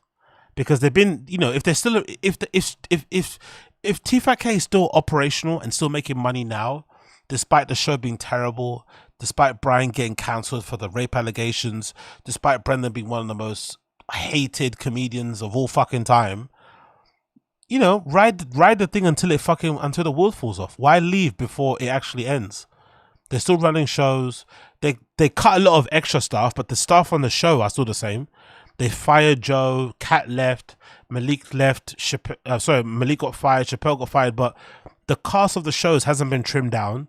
So there's still money there because they're still paying people's salaries, still paying people's invoices. So if I was Chin, stay there until the wheels fall off, but keep an eye out on other things. Because he's a producer, I think the job market thing will be favorable to him. Because I think there's probably a shortage, especially in the LA podcast world, of people they can trust and they can do the job. So if you're a producer like Chin is, which I think that's his role, right? Producer. You know how to like set up mics, you know how to do audio visual, you can upload things. And he basically does, which I'm not sure if that's his role. Those meetings he does with the fucking ad people, is that part of his role? That seems like a lot to do as a producer, isn't it? He takes meetings with like the ad company and shit. He's definitely, honestly, you guys are so right. This guy is definitely underpaid. There's no way he gets paid accurately based on what he does. He takes fucking meetings on his fishing trips. You know, on his holiday, he cuts his holiday to fucking South Korea short. He does 5 days. Imagine traveling from LA to fucking South Korea. That's like an 11-hour flight. And you're only going for a week because Brendan can't do without you for more than a week. It's like, fuck off, mate. I've been working for you non-stop for 5+ years, you know, without interruption. Give me at least 2 weeks to see my family. He doesn't do that. So most likely he doesn't get paid well enough, but if he went somewhere else, he probably would get paid very handsomely. His own content, I don't think he should do that because his content sucks and he's not charismatic enough to really do that, but he should definitely look for another job, but don't leave this until the wheels fall off. That's what I would say. Big up Keith T. With years ago, she ended up moving away. Bent on his phone again. And then she ends up coming back to town for a weekend, and I get this opportunity to hook up with her. Problem is, you have a relationship. The Airbnb they're staying at, she's sleeping in the living room on a pull-out couch. Imagine how rude this is. You're a Patreon member. You subscribe to their Patreon. How much is their Patreon to fucking be a member of it? It's probably like $10 or something, isn't it? Golden Hour Patreon. How much is it? What's an entry price on there? Creating a silly goose time. Let's see what it says. How much is it? Obviously, they don't show you how much they make. They don't want you to know. Oh, there's only one tier, $5.50. They only do two. And don't get me wrong, I haven't updated mine in ages, but now I've got this new computer. I'm going to be updating it more. Keep a fucking eye out on there. Patreon.com/Agostino. Only $1 to join. They've only got one tier. That's $5.50, and they've got how many Patreon? How many? Oh, it doesn't say, but they only do 2 episodes a month. Not even per week. Only 2 a month, and most of the time, Brendan's on his fucking phone. Wow. And her dad is just one room away in this open concept bedroom. And so my question would be, would the guys have gone through with it? And did I go through with it? Do you think he did? Yeah, of course. Of course he did. I did. Chin is, big up Severe Design. Chin is probably feeling Brendan's residual hate or is now aware of the trolling and is getting his feelings hurt. Yeah, true. Or he just doesn't like being taken the piss out of in public like that, innit? Maybe he's one of those type of people. He might seem like a pushover, but he has this, like, everyone has their button, their thing that they don't like. That triggers them. Maybe one of his triggers is people kind of being condescending about his work because he takes his work seriously. He doesn't like people suggesting that he doesn't work hard, or he doesn't know what he's doing, you know, or he fucked up something when it comes to his production or being a producer. He's like, no. I don't do a lot of stuff well in my life, but this thing I know like the back of my hand. Don't ever suggest that I don't know what I'm doing. Get me a new fucking PC or a new laptop and I'll show you. Yeah, I agree with that. Exactly, Ricky Pitcher. He got to ride it, exactly. Unfortunately, he will get a new job pretty quickly, but he got to ride it until the unemployment hits, exactly. There's no way this show makes money. No, it does make money. Wingers McDingers, it does make money. I think people grossly underestimate how much these podcasters make because we only focus on the views on YouTube. They have like a ton of ads. Like, look at fucking Two Bears One Cave. They obviously do well in terms of views. They get hundreds of thousands of views per episode, but they have a ton of sponsors, a ton of fucking ads. They make a bank. Just imagine what fucking Zin must have paid all these podcasters as a flat rate to just drop and mention the products all the time. Imagine how much Zin has paid these guys, not including fucking Liquid Death, not including all this other shit. So podcasts make a lot of money, especially these ones that have been around for ages, that have association with Rogan. They make a good amount of money. They make a good amount of money, I promise you. A good amount of fucking money. Anyway, let's skip that and let's go to the Chin stuff, because that's what we're here for. Chin Soo-yi did a vlog with his friend, I think. I'm not too sure why, but he did some vlog with his friend, reuniting with my old high school pal. We're going to watch it now. Hopefully it's very endearing and it's not depressing. And we're going to watch it until the show ends. And this is the last segment of the show. So if you're enjoying it, you like what you see, please make sure you smash the like button down below. I appreciate you so fucking much. Big up Dun Dotter. Imagine Chin with the 2023 MacBook Pro. He'd be a beast. He'd be the best producer, on earth. Yeah, exactly. How much is that anyway, by the way? Because how much is a MacBook Pro nowadays? Like a proper one, like a sick one. Okay, MacBook Pro, a proper one is like £1,699, obviously. Me being in the UK, Chin should have this. The M3, right? The latest version, the M3. It's really good. Everyone's saying it's amazing.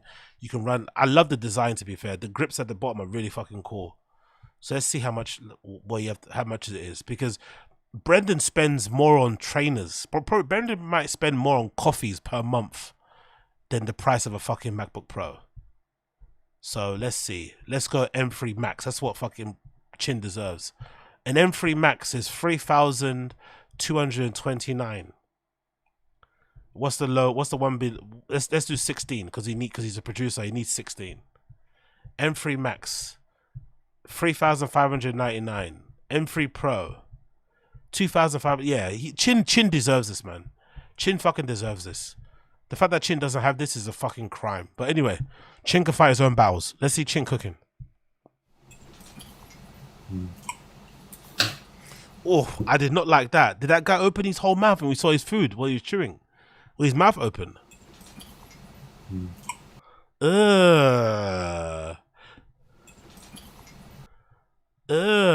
If you're eating anything right now, if you're eating something right now,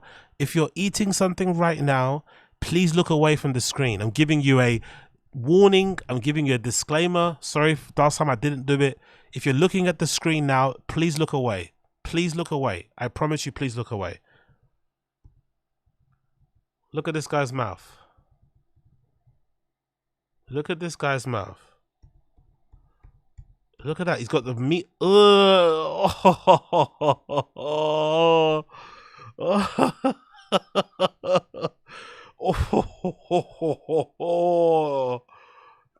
almighty, mate. No wonder they're friends. No wonder they're fucking friends. No wonder they're fucking friends.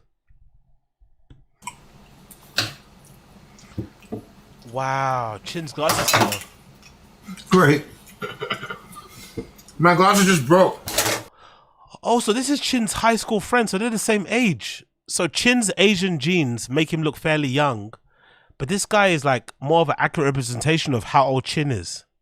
Wow. Chin's old, isn't it? This is a grown-ass man. This is a grown-ass fucking man with kids, a stable job, 401k, you know? Chin is a fucking old dude. He doesn't look it, kinda. Damn.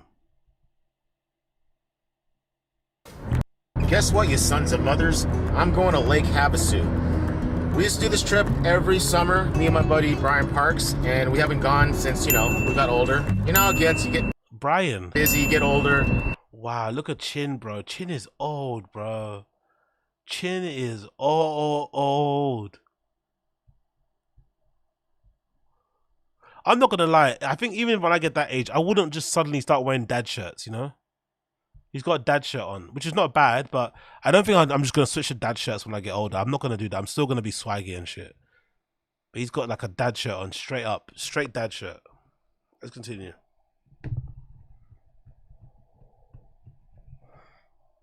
You know how it gets, you get busy, you get older. He moved far away. I'm in Calabasas pretty much, and he's in Norco. But we were like, you know what? We haven't gone in so long. We're gonna go back. We're gonna do some fishing, some eating, check out the bars It's there. the right lane to take it. Probably do some karaoke. It's gonna be a good time. And I'm taking you guys along for the ride. Enjoy. Brian's Park's lavish residence. Oof. Nice crib though, let's be fair. He's got a nice crib, this guy. That's a nice fucking crib, no lie. Nice, wow. Big rooms, big living room. Well, goddamn it, boy! Brian's made some money, man. Brian's done well for himself. I'm telling you what. What's up, man? Good to see you too, bro. I'm not gonna lie, man. Seeing old school friends, especially when the older you get, is always nice. Because even if you don't see them along, when you see them again, it's like it's like you pick up from from when you last saw each other in school or college. That's the thing about real friends. Real friends, you don't need to warm up. You don't need to like do fucking shitty small talk. You pick up exactly where you left off. It's fucking wild that happens, isn't it? Sometimes you're, yeah, friends. Get this done. I should have a gift for you, son. Well, God damn it, you didn't have to. My dad's knives, and I know you knew my dad, so I want to give you pups. some I don't want to take your dad's knives. No. That's such a lovely gesture, man. This guy's so sweet. What a lovely, sweet gesture. I do have so many, and I've already taken ones I like, so take out of these. These are really nice ones. So You shouldn't have said that. I took all the good ones, man, so I just wanted to give you. Well, I mean, I took, I took the ones that in my meant mind, a lot too. Yeah, the ones that I remember seeing. Heck yeah, dude. But these are all, and I know you like to fish and camp and all, so Yeah. open them up and see which ones you like, dude. Some Pumas. Dude, these look dope. Yeah, they're still razor sharp. Only Chin could take this moment and reduce it to content. He's filming his friend with this, during this moment where it's a lovely gesture where he's giving him some of his dad's knives, which I'm assuming his dad's passed. That's why he's doing this. So his dad may have passed away recently. Chin might have known his dad. His dad might have really liked Chin back in the day because usually dads have a favorite of one of your friends who they really like. And he said, hey, because Chin's coming over, I know he was always like my dad's knives. Let me give him one of his dad's knives as a nice thing, as a nice little token of his visit and for him to remember my dad with. And Chin sees this moment to set up his camera. He's just filming it with the phone in his hand. Then when it continues, he cuts. He says, hold on 1 second while you're having this heartfelt moment. Wait 1 second. Let me put this camera on the tripod or on the table behind me so I get the shot of the... It's like, bro... This is the problem with being a content creator. You ruin such beautiful moments like this that should just be enjoyed in the moment. You're kind of running to set your camera up to get a shot of you behind it, from the back. It's like, come on, Chin. Open them up and see which ones you like, dude. Some Pumas. Dude, these look dope. Yeah, they're still razor sharp. This one. That one's not. That's my mom's gonna want that. I know she will. Oh, this is tiny. Yeah. Don Dotter. Chin is dreaming of all the humans, fishes, he can fill it with those knives. Chin reminds me of Skippy the Virgin, filming everything for no reason. Right off the bat, I'm liking this one. That's a nice one. And then there's that one. Well, God damn it. Okay, hold on now. This reminds me of Texas. That's at a deer antler. Okay, well, come on. You realize I'm going to want this one then, right? Yeah, take it. Take two, man. Take two. No. What a lovely Dude, friend. I honestly, I have so many. What a lovely friend, man. This guy's a real legend. I like him. Hold on a minute. Did this get my thin side? I like him. I like this dude. Supporting the brand, you know what I'm saying? Support the brand. Oh, boo. I still drink rain outside the studio.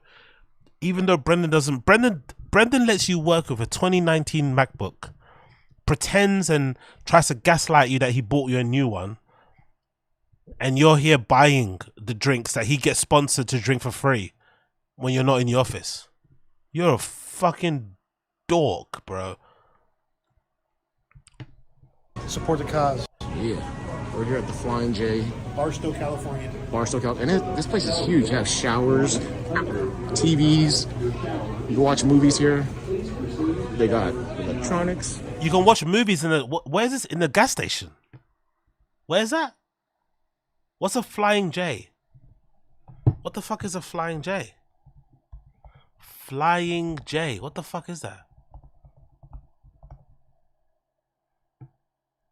Pilot J. What's a Flying J? What is that? It's a restaurant. It's a gas station you can watch movies in. Wow. Oh, it's okay. It's one of those rest stop things for truckers. Fuck, bro. That is so cool. You can actually watch movies. They've got Flying J's with like supermarkets and shit in there.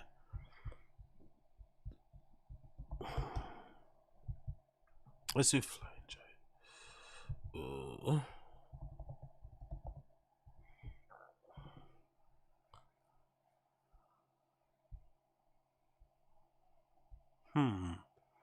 Flying J, Pilot J. No, I mean Flying J.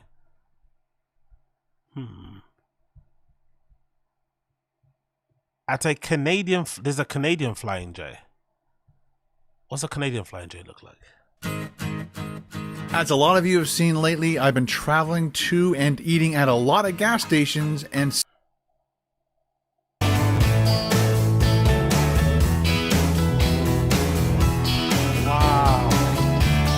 Wow, yo, I would spend so much money in here buying unnecessary cables and workwear and shit. I love all this shit. If you don't know nothing about me, I love fucking fluorescent jackets. I've got too many of these things. I look like a binman. I look like I'm working on a building site, but I don't. I wear this shit outside leisurely and stuff. I'm one of those fucking freaks. I have like cargo pants with this stuff, all this shit. I'd be buying so much of this shit. Wow, they got gloves, flashlights, jackets, vests.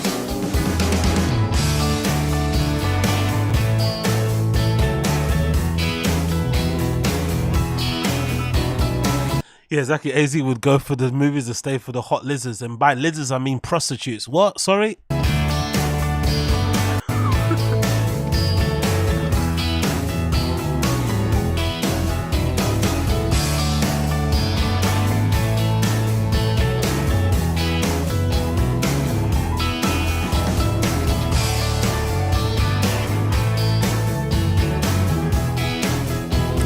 Honestly, I want to see the food. Let me know what the food is saying. Let's see what the food is saying. Go on, right, Daddy. how you doing? They give you a booth. You got a booth with a cover, so you can do a quick little as you're eating. Oh, Good, not too bad. Excellent. Can I start with a small orange juice and a coffee, please? Thank you. All right, guys, check this out. Here's their menu. Golden Harvest Diner breakfast menu. We'll be back for lunch for sure. Looks like they have breakfast specials. what's an egg skillet? What the fuck is an egg skillet? What's a skillet? Is that what you call omelets? What's an egg skillet? Egg skillet. What the fuck is that? Is that just mashed up with stuff? What's an egg skillet? Oh, whoa. Oh, it's just eggs with like shit in it, right? Potatoes, bits of bacon, avocados. Oh, give me some of that, please. Classic breakfast. We've got egg skillets, eggs Benedict. We'll be doing the Canadian eggs Benedict for sure. What did he get? And we even have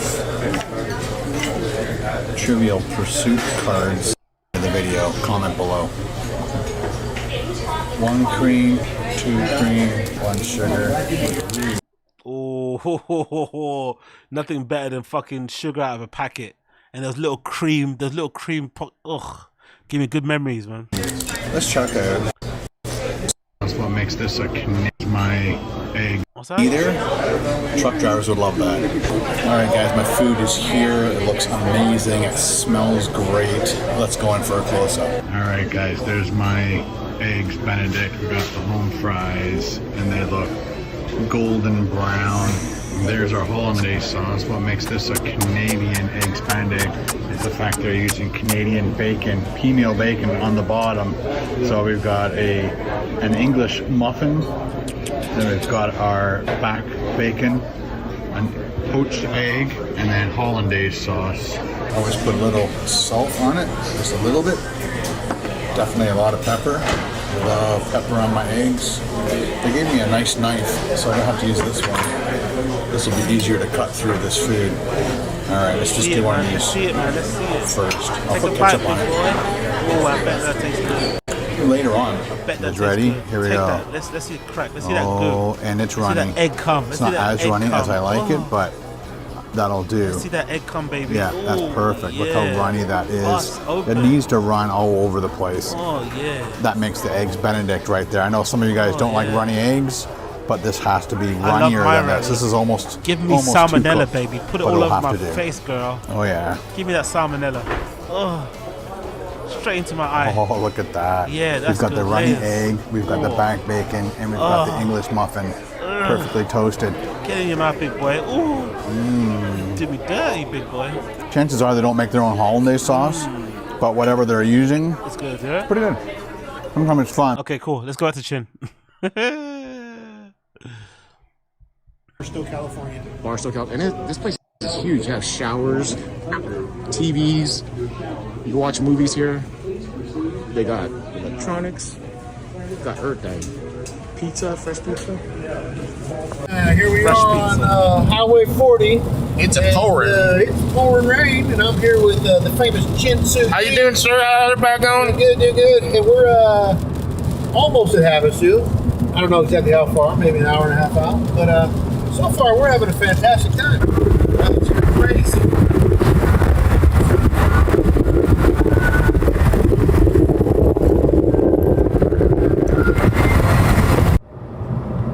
We have arrived. Yes, we have. Coming up to the infamous Wendy's and Pilot Station. I remember we'd always get food there too. Yeah, they still do.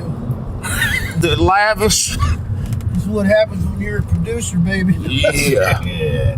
Dream big, people. Dream big. When I see this jet ski, I remember the time I almost died.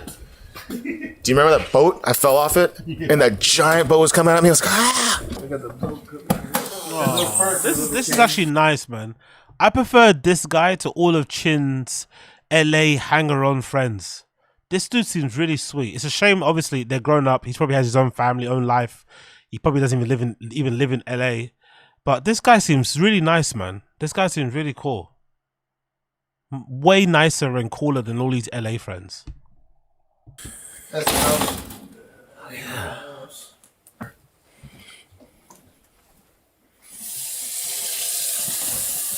Yo, how old is that house, bro? Look at I'm actually miss interior design like that. This is an old house, isn't it? Like every fixture is like wood. This is like an old style house, isn't it? Shows. Look at that. The woods are wood. Tables are wood. Like everything is just wood. Wood. That's the house. Oh, yeah. Nice big windows though. Low ceilings. This is definitely old cooker. Bacon gravy. Look at the sofas. Oh my god. This is like a fucking. It's like going into a fucking time machine. Look at the sofas. All right, do some work. Oh my god, bro. I might officially hate Brendan for the way he treats Chin. He's on holiday, on vacation, hanging out with one of his old friends from school. An old high school friend. An actual real friend. And he still has to do work. For that shitty podcast that no one fucking listens to. God almighty, man. I'm sure he's doing it because he wants to do it anyway, but Jesus, man.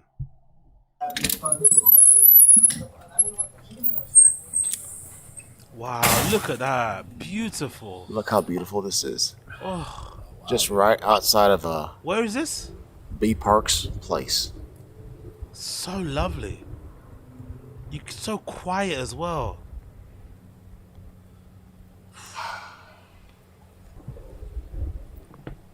Chin probably thinking, I have to go back to LA and deal with fucking Brian and Brendan.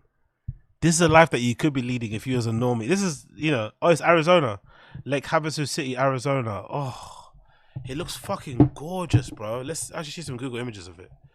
Lake Havasu City. What's it look like on Google on images? Wow, look at that lake. Oh my, I didn't know Arizona looked like that. God almighty. Gorgeous. And I'm assuming homes here are cheaper than LA, right? I'm assuming. Maybe not, who knows, but this looks gorgeous, bro. Fucking hell, mate. Chin's friends are living well, isn't he? What's up?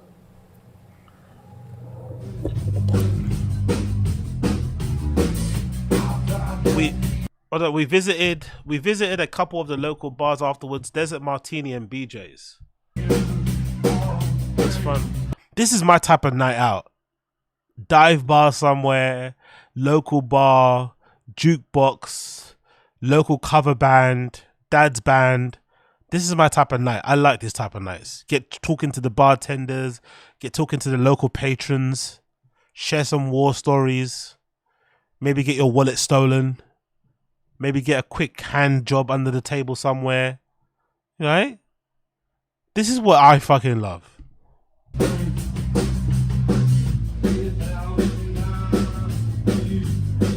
Of course, Chin's drinking.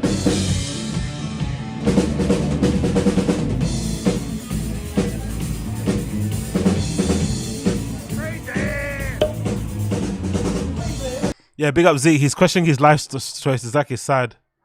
Big up Josie too. Big up Josie. Hope you're well. Probably cheap in AZ. Yeah, yeah. I'd imagine so, man. God damn it. Looks fucking lovely though. This place. Wow. What's up with the one?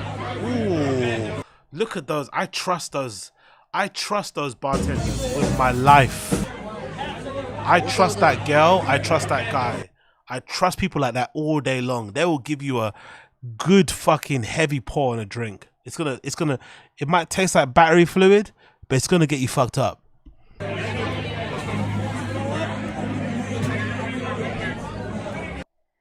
Next day.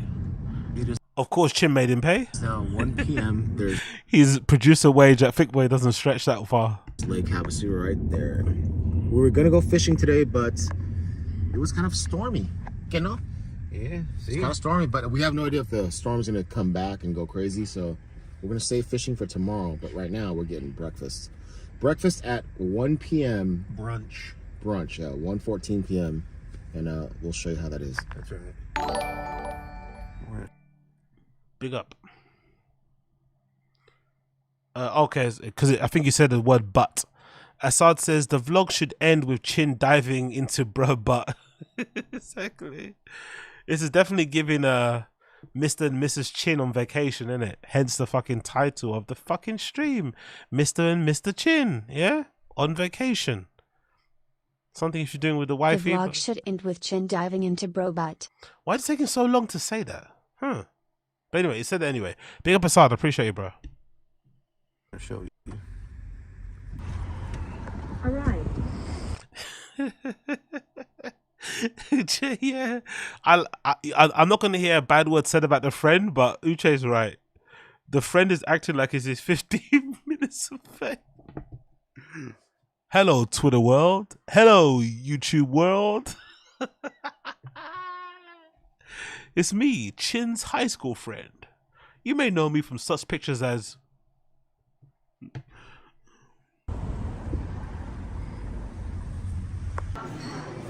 Nice place. They got a bar, which I'm going to definitely take advantage of. Some people suggest that Chin's a closeted alcoholic.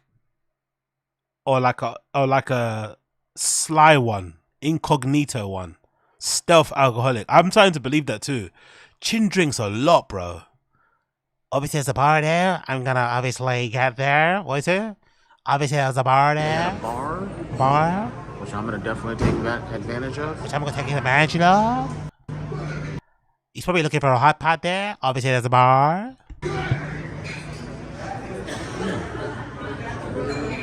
Obviously, there's a bar.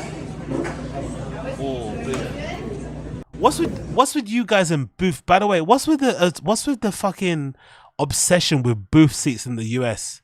You guys don't do tables, innit? Like regular tables. Booths are like the most preferred seating, innit? What's with the booths? Is that like a form of like cheap luxury? Why are you guys obsessed with booth seats and shit? It's kind of funny. Privacy. Privacy. You're in a fucking right next to a window with lights on. Like, what privacy? It's weird. You guys love booths, innit? You love booths. Give each other handies under the table or something. Like, they're comfortable. Yeah, I bet they are. Your white asses, huh? With your white asses backing up into the booth. Dee, dee, dee, dee, dee. That's probably why. Look at that pretty little thing you got there. Ooh, that's a good look. That's a good drink. Man, what is that? It's a Bloody Mary. You can spread out, Uche says. You can spread out. Yeah, bet you can spread out, innit? Bet you can. There's children around. Bet you fucking can. Booth. Comfy. We up in the booth. Big up Pre-Ban 4 Loco. Long time. Wild Guan. Hope you're good. We're up in the booth. Fucking booth. You would like them, says Eli Winslow. What are you trying to say, Eli? You saying I would like them because you think I'm a fat shit, or because you think I'd like them because they're comfy? Say it with your chest, motherfucker. Huh? What are you trying to say? Are you trying to call me Biggie fucking Aggie? Biggie Smalls? Is that what you're trying to say? You trying to say I'm fucking British Lizzo? What are you trying to say? I know what it was. Yeah, look at that. If you're gonna insult me, say it to my face. All right? If you're gonna insult me, say it to my face. It's from like a Willy Wonka factory. Dude, that's so much. What the fuck is that? Stuff. What is all that stuff in there? That's a what? Celery? What's this? That's a lime. Like, what the fuck is that? And I just got a beer, and I. What is all this shit? Hey, all right, cheers. Cheers, bro. Cheers. Yeah. Fried, as always, some rye bread with some butter. Chicken fried chicken steak. Chicken fried chicken. Oh, you know what? What's this stuff, by the way? What do you guys call this? Whatever this stuff is, what's this stuff where you've kind of, is it like potatoes, but it's like cut thinly and it's made into some sort of like circle omelet thing? What do you call this in America? What's this called? What's the name of this? What's the name of that? Is that hash brown? What's the name of that thing that you make where you get the chips and you put it together and you smash it and you fry it? Tater tots. And whatever this is, I'd eat 4 of them.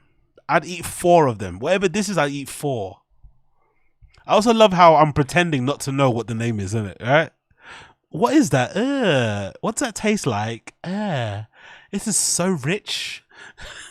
I'm pretending not to know. Chicken. Yeah, some scrambled eggs. Let the people know how it is. Good shit. Go for the eggs. Oh, that looks good, man. That looks fucking good. Be honest. By the way, Chin using all this time to not catch up with his friend, but pointing a camera in his face. Chin using some very rare instances where you get to meet up with your friend. He has a schedule free. His kids are away. His family's busy. Using it time to just point a camera in his face. But I'm sure he's loving it. Fucking good, right? Yeah. I love vinegar. Not a big lemon guy. Chin's hand shows you his age, isn't it? Or maybe he had eczema. Maybe that's eczema, isn't it? Is that eczema or something? I don't know, but I think Chin's hands show his age. Chin's hands definitely show his age because the wrinkles on that wrist. Big up father. You know, yeah. You could definitely tell the age of Chin's chin by his hands. It's like black people. When they do skin lightening, you can still tell what their real color is based on the little nooks on their hands here, right? there, you can usually tell what's the actual real color. And I think Chin's real age you can tell via his wrist. Because you don't know fish, man. I know fish. No, you don't. Oh man. Spicy. Good fries. Okay. Here's a spicy. Let's give it a shot. Look at it, dude. 10 out of 10 on the fries. Not crispy. Oh, that looks like good fish though. Let's not lie. That looks good. Vinegar on this and some lemon. Chin's never caught a fish or cooked a fish to that level. This is regular bar food, and Chin has never ever caught a fish or cooked a fish to that level of quality. He's astounded. He's shocked. 6.5 or 7 out of 10. Because the crisp part. But the fish is actually good. Currently at a giant Walmart here in Lake Havasu, Arizona. My buddy's getting a fishing. One thing about Chin though, because someone else said about drinks, what was it? Who said that? Big up Key P. How many drinks did Chin have? You gotta give Chin credit. He's a good drunk. He doesn't look slosh when he's on his videos. He doesn't look crazy. Obviously, some of him is a bit. He doesn't look too slosh, does he? He keeps himself together. He keeps himself, you know. He doesn't get too crazy. He's pretty good. He's a pretty good drunk. Let's be fair to him. License for one-day fishing license. We also got a TV. Okay. Not only that, some anchovies. Man bought a TV while Chin was visiting him, you know. He's doing well, man. He's doing well. Scented worms, night crawlers. We're gonna watch TV tonight and go fishing tomorrow and do a catch. We're gonna watch TV tonight and then fuck each other. Good morning. It is a beautiful, rainy day in Lake Havasu, Arizona. We're supposed to go fishing yesterday, but it was there was like actually a storm, so couldn't do that. And now today it was supposed to be like nice and sunny, but it's still drizzling. I just realized, why does Chin have the cholo mustache? Why does he cut his mustache like that? Is it cholo mustache? That little thin one. Like it's a fin, not that one. It's more thin. It's more like a player one. It's like they cut the top. Oh, how do I describe it? It's a bit like this. It's a bit like this guy. Where they cut this bit. How come Chin has that? Here. They cut it. Huh, interesting. Interesting. So instead of fishing for now, we're still gonna go fishing later, I think, I hope. But for now, my buddy Brian Parks is gonna cook something called bacon gravy that he learned from his dad. Rest in peace, Larry. His dad was in the military. He was a cook, and he made this thing called bacon gravy. I guess it was like a recipe that the military made, and it's so delicious. Every time we go to Havasu, he would make it for us, and I'm gonna show you guys how he makes it. So here we go. Brian's family secret bacon recipe, you're welcome. All right. And the first step for bacon gravy. Grate the potatoes. Grate the potatoes. This guy does everything better than Chin. He has some nice gold jewelry. He has a great house, great life. It looks like a car. You know, spends a good bit of money. He's living a good life. He's living the life that Chin should be living at that age.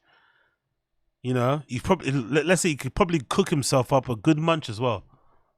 Just gotta grate it down. And that's how she looks. So once the potatoes are all grated up, put them in this bowl. Bowl like that. Then you have to soak them in cold water. That gets all the starch out.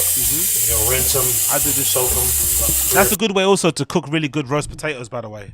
Really good roast potatoes, you cook them this way too. You wash out all the starch, you dice them up into cubes, wash out all the starch, and then you boil them for a bit until they've been, was it paraboiled, whatever that term is, where you can prick it with a knife and it kind of goes through. And then you obviously you cover them with all your seasoning you need to cover them with. You chuck them on a fucking tray, put them in an oven, and that shit will be crunchy and lovely. That's what I usually do when I do nice roast potatoes.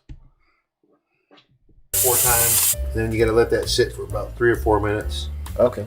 And then you will redo this process about 3 times. So after it's sit for a while, you can see the color of the water. It is definitely dark. Number 1. And if you pull back, you see the water down there, how it's white and cloudy?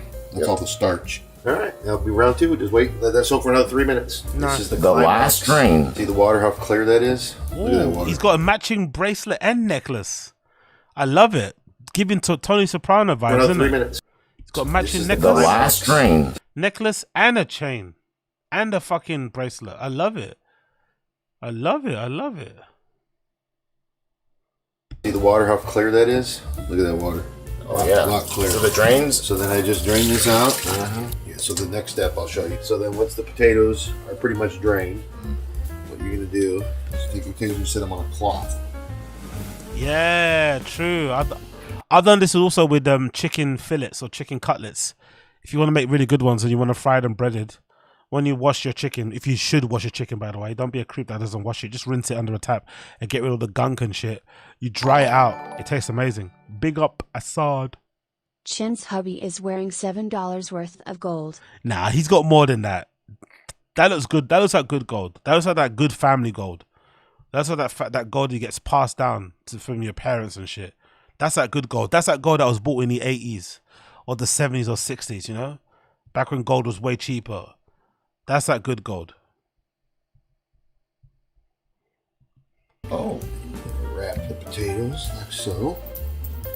All right. AZ camping trip. You know what I might do actually? Not camping trip. I might do a festival thing. Next festival I'll go to might be Draaimolen in Amsterdam or near Amsterdam in September. Maybe I'll do that. Maybe I'll do a vlog of the Draaimolen festival. It'll be a bit messy, but I'll try and do my best for that one. And that'll be a solo one as well, so it'll be fun to see all the weird characters I bumped into. But yeah, I'll do a festival camping thing, but there's nowhere else to camp in the UK, so I might do a festival thing. That, what you do, like that, and then you just want to squeeze all that water out. Get as much of it out as you can. And then we'll just let that sit. And then we get the bacon out, and we're going to start cutting the bacon up and getting the bacon gravy going. All right. Which is the main event. For the recipe, yeah, give or take, but basically it's a pound of bacon. Since Uche said what she said, I can't unsee it now. He's definitely enjoying this, isn't it? He's loving this. This is definitely his 5 minutes of fame. He's loving this. He's literally... he's like, finally somebody seeing my greatness. I was shy about making my own content, but Chin's here and he's ready to be my cameraman, so why not? He's fucking loving it. Bless him. He seems cool. There we go. And cube it up about so. There you go. That's what you got. Turn it up to about medium high. More on the medium. Yeah, big up Joe from MIA. Yeah, America trip soon come. America trip soon come. Florida definitely one on the list. But I think when I first go to the States, it's been a while. Again, went to New York a few years ago in LA. But when I go back, my next trip back when I go is definitely going to be Austin. I think that's the first place I want to go to. I definitely want to check out the mothership. I think that'll be a fun way to kind of, you know, get back into the swing of getting back to America. Do a big Austin trip and check out the mothership. That'd be fucking cool. And I want to go Main Street too and see all the fights. You know what I mean? See all the fucking fights. I might even partake in one. You never know. We're gonna throw the in my fucking loafers. Bacon in the pan. Start cooking it and separating it. You want to make sure they all cook evenly. See all the fat melting out of it and breaking it down, separating it. What we're gonna do is get these to completely cook through, and they're gonna start becoming real small. They're gonna start turning into like real little crispy morsels, and at that point, that's where the magic starts happening in the bacon gravy. Look at all this fat going down here, right? So we have to drain this. All right, so now we got a bowl. Check these out. Classics. Everybody knows what those are, I'm sure. If they're our age. Just gonna put that down in there. Get the bacon off the fire. Or off the electric grill, I should say. And we do our best to drain this without making a mess, which is hard. It goes back on the flame. You're gonna cook that thing in oil? We're gonna turn the fire down to like kind of low here. We're gonna drain the rest of this grease. Put it back on the heat. And we're gonna cook this down a little bit, and this is almost done. So this is crucial. You have to keep your eye on this because this bacon will burn if you're not keeping an eye on it. So, see the pan? See how much oil's in there? That's kind of what you want, right? You'll turn down, see how it's starting to smoke? So now what you're gonna do is you're gonna add a little bit of flour. All purpose? All purpose. And you just sprinkle it over. All purpose apart from what? What's another version of flour? Non-purpose. What? All purpose? What's other version of flour is there? There's like what? There's self-raising and non-self-raising, right? Is that what it means? All purpose. Is that the same as self-raising flour or non-self-raising flour? About 2 tablespoons, 2 to 3. And what you do is you start mixing this in. Flour. Okay. And you want to get everything coated. And what this does is it absorbs all this bacon fat. And when we add the milk, which you want to use full fat milk, none of that Sniff purpose. Bread flour. Okay, cool. Bacon grease gives you great hair. Is hilarious. fat crap. And this is going to make a roux, which actually thickens up this gravy. Just add a little bit. And what this does is it's actually cooking the flour. By the way, this guy's cooking, regardless of what the ingredients are, isn't this more enjoyable than anything we've seen Chin do? Huh? Because what's that one that Chin did? Chin Menu, is it Menudo Tacos?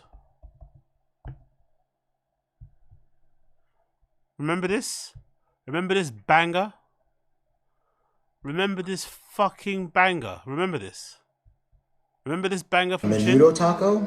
I did. From one of these cans. Well, I drained this out. If you're eating something right now, please turn away. If you're eating something nice and delicious, turn away right now. I beg of you, turn away. As much as I could.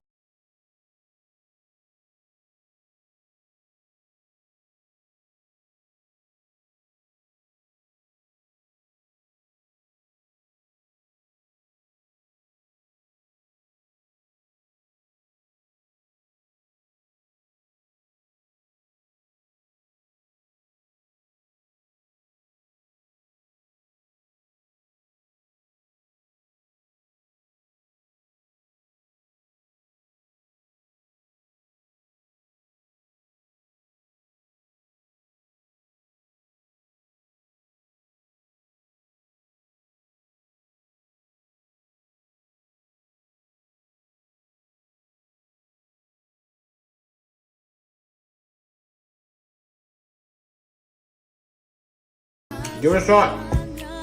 Oh, fucking hell. So I'm happy Chin's friend's there because at least he's cooking. Too, so it's actually the flour is making a flavor itself.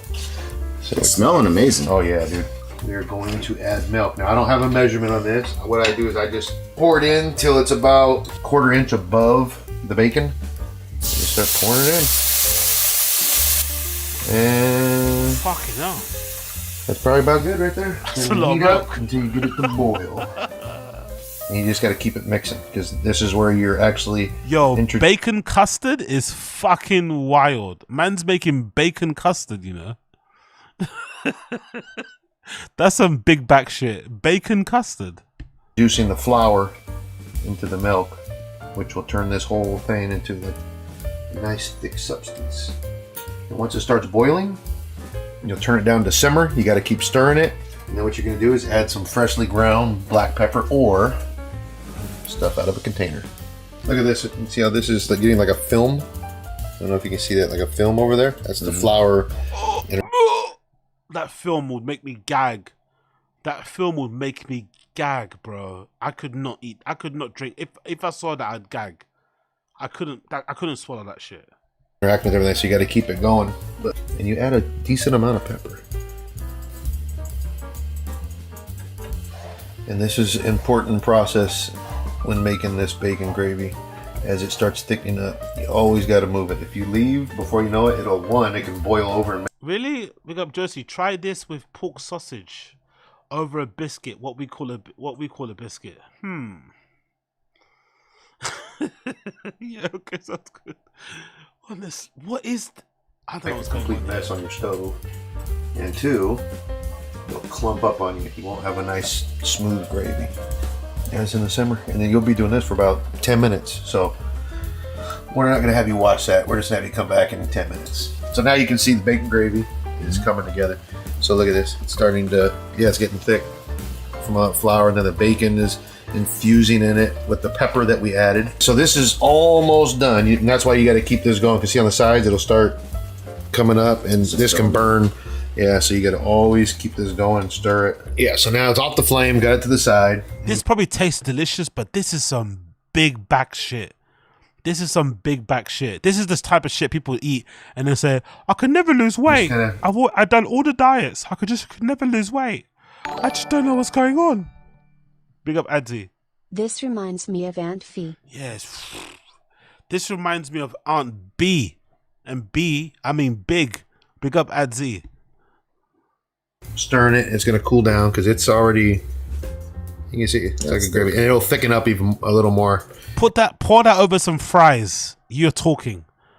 This is some big back shit. Pour this over some fries, and you're gonna have the itis. And what we're gonna do now is sprinkle some cheese on it. You're gonna go to fucking sleep until tomorrow. The hash browns. All right, so now we're starting the hash browns. 2 tablespoons salted stardust, salted butter. Then from there, what I do is I add about another. Let's kind of see. I just eyeball it, but olive oil. That's good. So I'd say that's about a teaspoon. We're going to add the grated potatoes that we have over here for the hash browns. Now I find the key to good crisp potatoes is you grab it like this, and then you just kind of loosely go around. And the key is you want these not to be packed. They made this in the army. What army did his dad serve in? He said this is a recipe from when he was in the army. They eat this shit in the army. Bacon custard with home fries with cheese. Like, god damn. No wonder they were getting their ass kicked in Vietnam, innit? No wonder you lot were getting your fucking ass kicked in Vietnam. Motherfuckers trying to waddle through the fucking swamps and jungles of Vietnam with fucking custard bacon in their stomachs. God damn. And you want it to be thick because it will go down. And a lot of people are probably going, that's too thick. Well, you know what? Make your own damn potatoes in. That's it. Now you get that on about, I don't know, on an 8 on this electric stove, whatever that is. All right, so what we do is we grab thinly sliced butter. All right, now this is not a healthy recipe by any means. And then you just want... Big up, big up. This will punish your arse. Squits for days.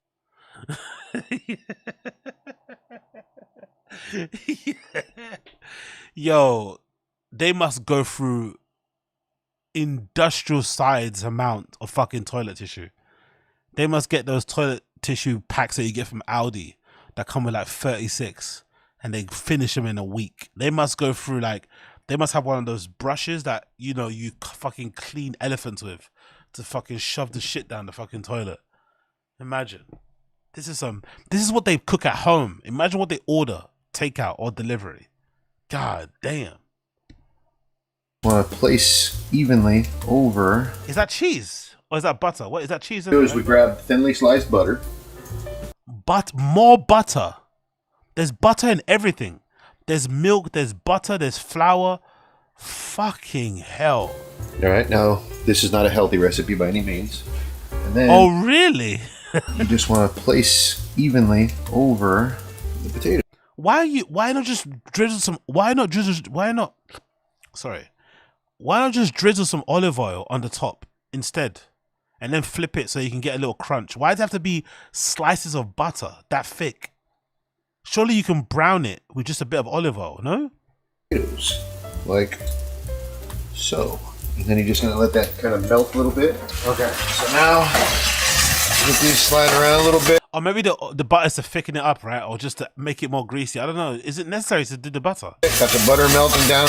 And what I always do is I add just a little bit of oil. And I usually have a different way to apply. To be fair, those thinly sliced potato bits that he made, that would make for a really good Spanish omelette. I don't know if you guys have Spanish omelettes, but if you making a Spanish omelette with potatoes thinly sliced like that, it might be quite tasty. Instead of how it's usually done with like really big chunks of potatoes. But like I would actually try to make a Spanish omelette, but with those hash brown, you know, thinly sliced potatoes. That might be a good little hint. And maybe add some onions in it and shit. That might be quite nice. So this is kind of half-assing it. Just a little bit, so it crisp up. And then we're gonna try flipping it. I haven't done this right now. Yep. So okay, big up Sanguine Brood. Look up biscuits and gravy. This is just I think this is what Josie said, right? Biscuits and gravy. This is just that, but with bacon. It's a country thing out here in the States. Biscuits and gravy. Biscuits and gravy.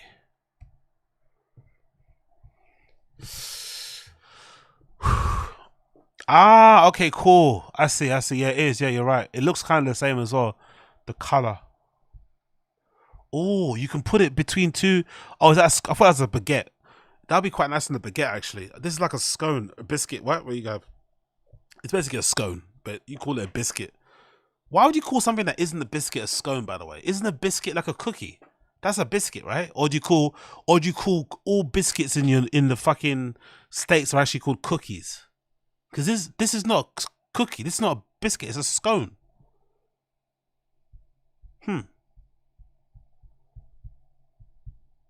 Looks nice though. What's that brown one? There's one that's brown. Come over here to the sink, and then we're gonna. Oh man, a little burnt. This electric stove, dude. That's chin burnt, isn't it?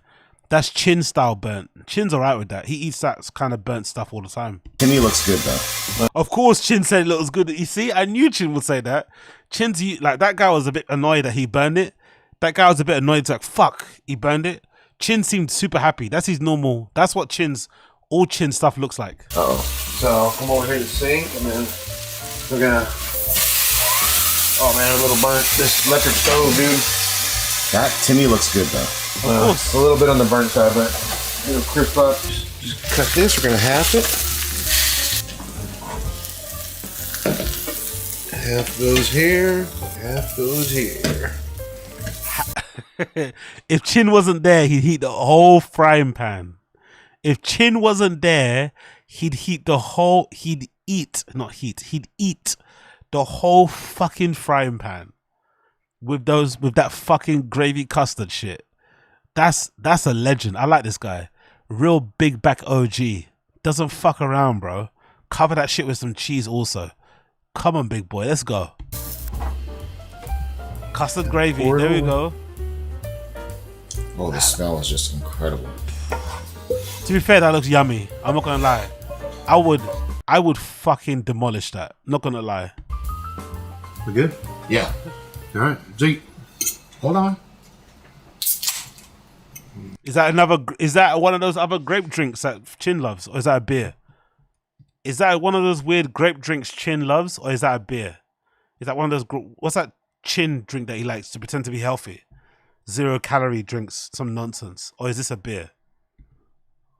Got a Voodoo Ranger, Fruit Force. We're gonna try Brian's. What's a Voodoo Ranger? Is that a drink or is it a juice? Incredible recipe of A&W root beer. No, not A&W root beer, but we're gonna try Brian's incredible bacon gravy. I've had this so many times before; it's amazing. But let's try it again today.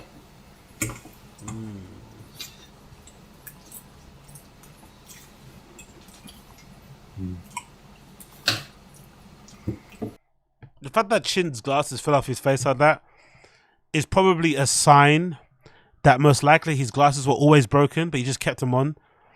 And most likely they've been broken for a while. He hasn't replaced them because why? He can't afford to. So Brendan not only doesn't buy this guy a brand new laptop, it lets him work with a 2019 one to control the whole Thick Boy empire. He also probably doesn't pay him enough to make him afford new fucking lenses. New fucking glasses, sorry. Crazy. Great. My glasses just broke. But this thing is amazing. It's delicious. And Brian's always saying like... Oh, those eyes are trouble, innit? Those fucking eyes are trouble. God damn it, Chin. What's up with those eyes? But this thing is amazing. It's delicious. And Brian's always... Oh, ho, ho, ho, ho. Those eyes are trouble, bro. One day in my school. One day in my school. Brian, my friend Brian, he said to me,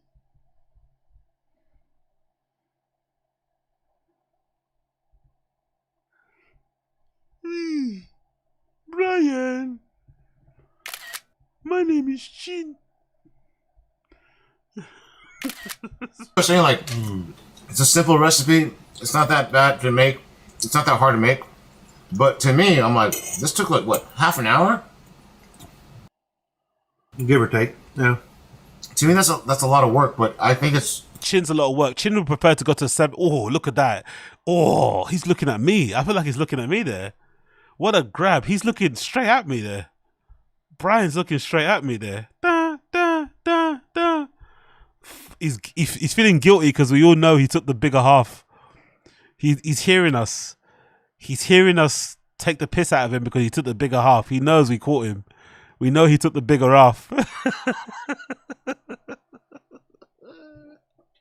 He's feeling guilty. He's feeling conscious.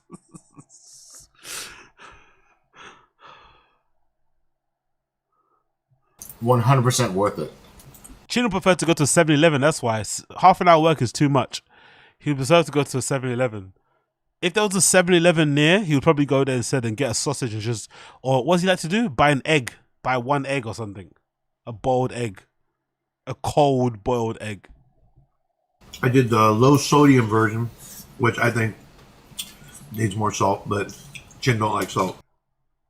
Chin don't like salt. Chin, like, what? Isn't Asian food all fucking salt? What the fuck's he talking about? Low sodium. I love fat people, innit? Always know weird facts about shit like low sodium. Why do you care about low sodium? So yeah, so with salt, you can always add salt on it later, you know? Yep. No, you should season your things when you're cooking it, mate. You don't just leave it until the end. If you don't like salt, fair enough, but I don't trust you cooking. I'm not going to trust you seasoning. So probably it's best you just cook stuff unseasoned and then let the person, season it. But have you noticed? Not a lot of people go to Chin's house for dinner. Have you noticed that? Chin goes to everyone else's house for dinner. They invite him to their house gladly. They would share a meal with him. They go out to a restaurant with him, but no one ever goes to Chin's house to eat. I wonder why. Which, by the way, we'll bring. Oh, chin feet. But it's fucking good. We got some chin feet there. We got some chin feet. We got some good old chin feet there. Which, by the way, we'll bring.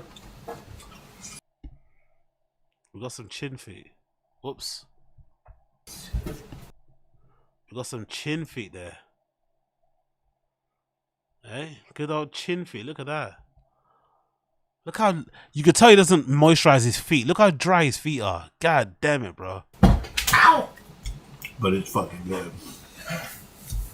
Salt. Yeah. Pepper. Definitely salt this up. A napkin for you if you need it. Why do you always do that, by the way? Why do you always do like salt? Here's a food. Like he was like, we know what it is. We can tell it's a salt shaker. Why do you always kind of like pronounce it? Salt. It's pepper. Butter. Oil. Like, it's like, bro, we can see what you're doing. Just do it. Definitely salt this up. He's announcing the fucking condiments like they're guests. If you need it.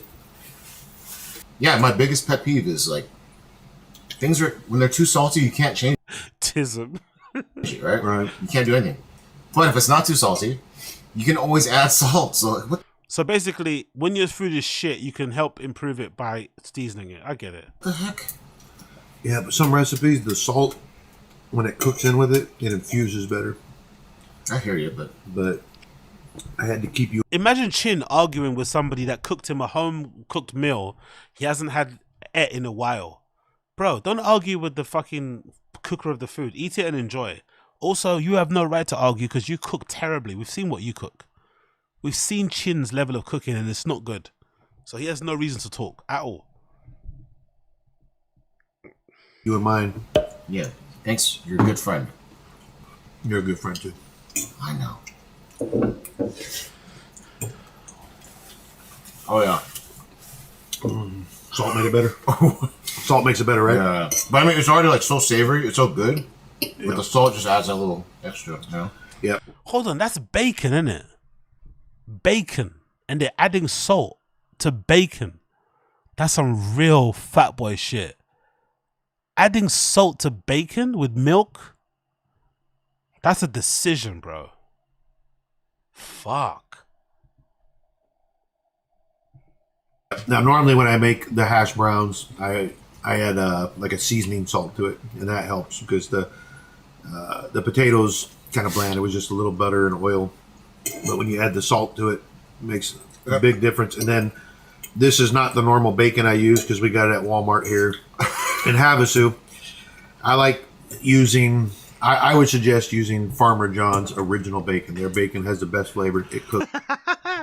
You take Farmer John's bacon, which is probably really good, and then you add salt on it. Like, how much salt do you need in this dish, brother? No wonder he mentioned low sodium, because he usually opts for the high sodium one, isn't it, right? All the sodiums. God almighty, bro.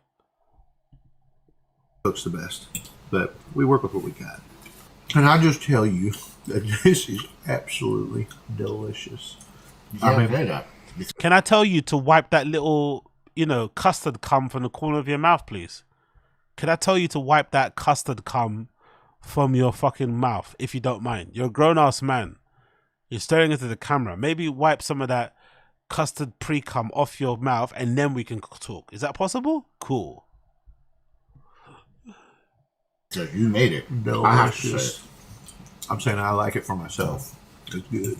So that's all for today, as far as like Brian's bacon gravy recipe that he got from his dad, that his dad got from the military. Yep. One more bite. Oh yeah, big up Ad Z. I forgot about that. Big up Addy Z.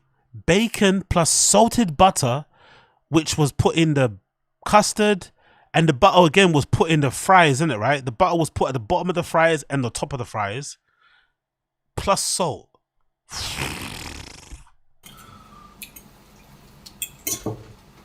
Man, that's so good. You like it?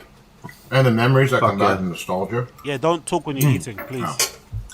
Excellent. All right. We'll see you on the lake, hopefully. Catch and cook, hopefully. Wishfully, yeah. Hopefully. About to go fishing. Oh, all my tackle. Let's see all his tackle. Literally, that's all. He's tired from cook. Is he sleeping? They're going to fish after. He looked tired, Yeah, isn't it? hopefully. He looked like going to bed. Custard bacon kicked his ass, isn't it? Custard bacon kicked Brian's ass. The custard bacon gave him the itis. He got the He's dead. He is dead.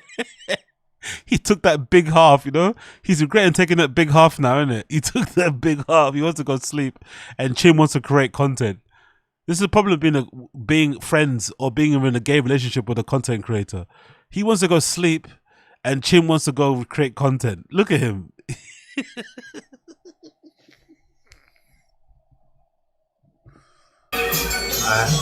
About to go fishing. Oh, all my tackle. Let's see all his tackle. Literally, that's all his tackle. Yeah. Well,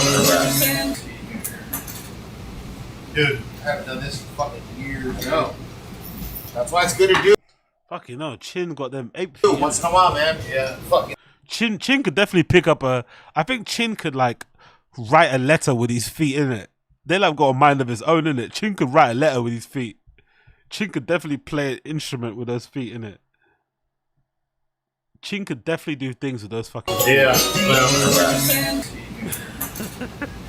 dude, I haven't done this in fucking years. Those feet have the mind of their own. That's why it's good to do once in a while, man. Yeah. Fuck, you know what? I need my glasses. Site 6, Lake Havasu City, Arizona.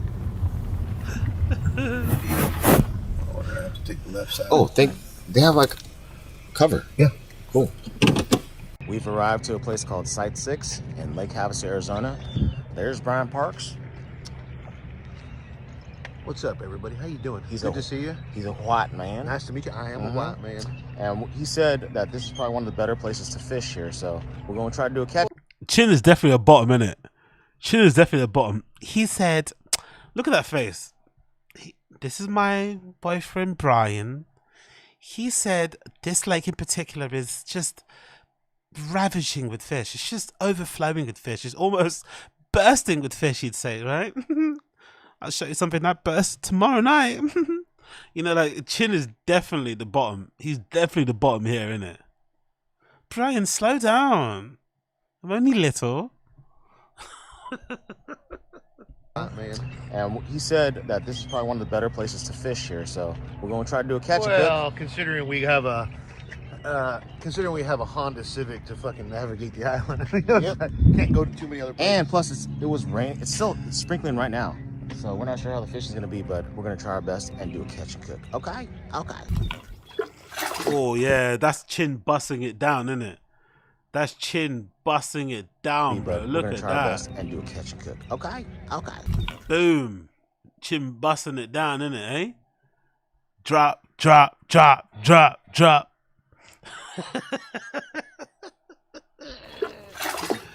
3 sliding sinkers. I'm not sure what the weight is on this swivel. And then I have about a 2.5 foot leader. And I'm gonna put these frozen anchovies.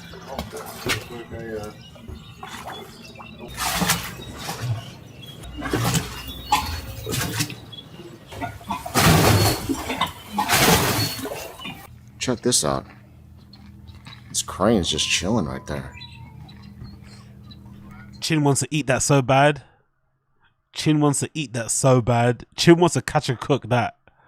Chin wants to catch and cook that so fucking bad. His fucking instincts are kicking in. You know, he's twitching. He's twitching. You want to fucking gut that shit with that fucking knife you got given by his friend. You throw that knife like a fucking throwing dart.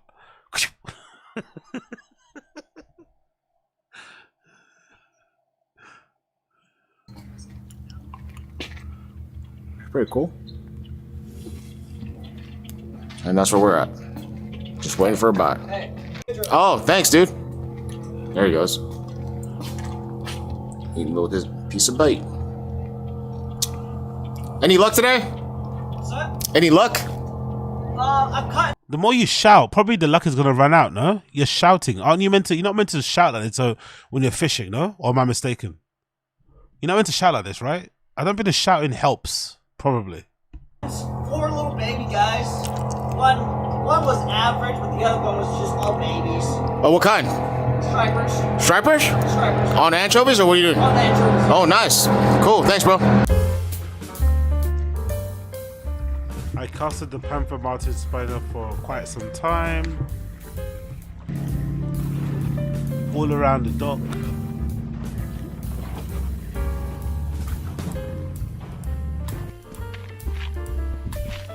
It's a lovely clear water. The water's fucking gorgeous though, isn't it? This lake is really kind of picturesque.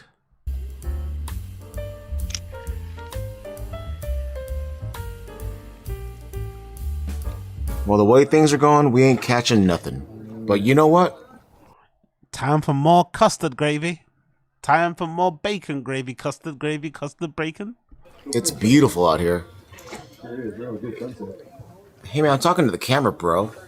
And it looks amazing there, right? But then check out this ominous storm coming. It's about to hit. It's coming, right? I'm talking to you now, man. It's coming, man. Look at that fucking rainbow. Where? What was he sneaking in his mouth there? Was that sweet? Is that what he's hiding? What was that? What was that guy sneaking into his mouth there? I'm talking to you now. What was he sneaking in his mouth there? Is that why he don't turn around? What was he eating there? It's about to hit. What was it's that coming, little, right? What was that little stealth eat? What was that little stealth munch? What was that? What was he munching on there? Eh? I'm talking to you now. Oh, man. It's coming, man. Look at that fucking rainbow. Where? Oh, I see it now. Yeah, I see that it. storm's coming in. I'm going to do my best to do a catch and cook, but it's not looking great. But I tried. Or I'm trying.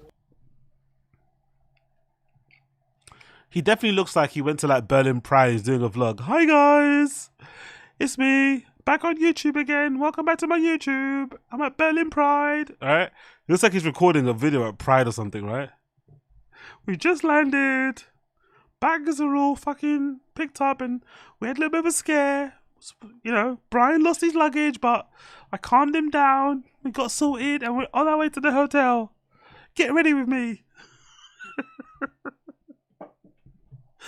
You're like, I'm looking. Oh,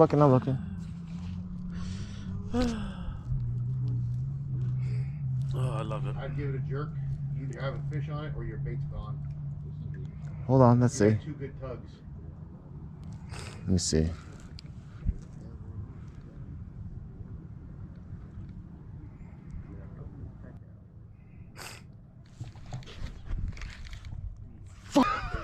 There was something, yeah, there was I something. tried to set the hook after I got more nibbles, but no luck. It must have been a small fish, though. What?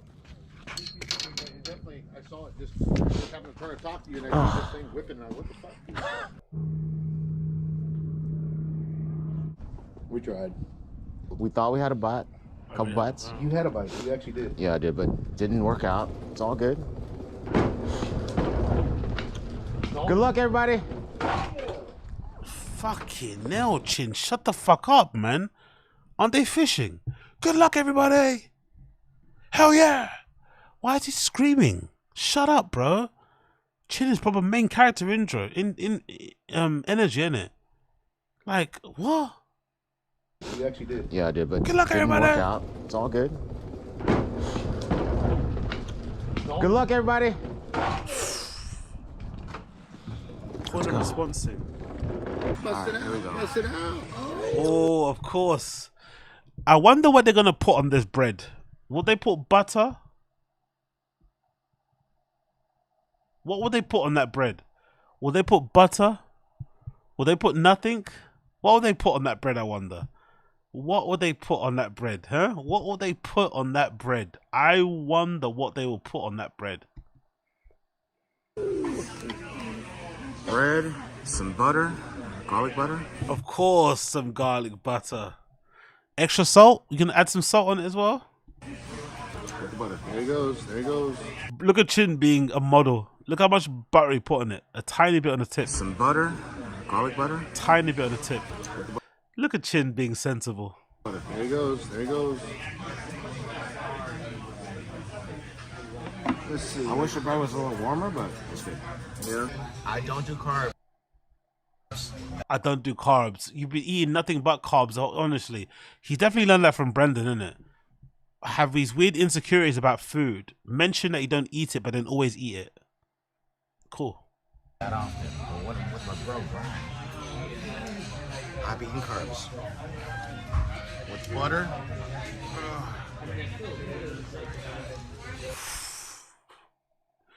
Dipping your bread in butter is like a choice, isn't it? Just spread a little bit of it on there. Dipping it like it's a fucking... Yeah. Yo, Chin is drunk. Oh, yeah. He's definitely going to go back home and do a bit of a douche, a bit of a cleanse. Get himself ready. I don't know what this place is called, but we got a waiter here that thinks he's from the fucking Bronx. All right, let me know how it is. Oh, more gravy. More fucking bacon gravy. Is that what he's having there? That's a veal marsala? Oh, no, okay, cool. It's something else. What is that? What the fuck is that? Veal marsala. I just want to see how they're... It's authentic, If right? they're, yeah, the pasta's not overdone. It's Well, I'm not gonna authentic. use this- That looks like it's come out of a fucking packet. Video, then.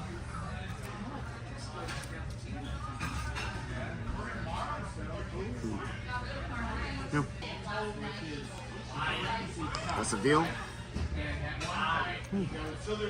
Not bad. Oh man, oh man. Good stuff. Getting all Italian on us. What did Chin get? What the fuck is that? Oh yeah. Ooh. What do you think? That's actually good, man. Good? Citrusy. Citrusy. Yeah, they're good, man. How good?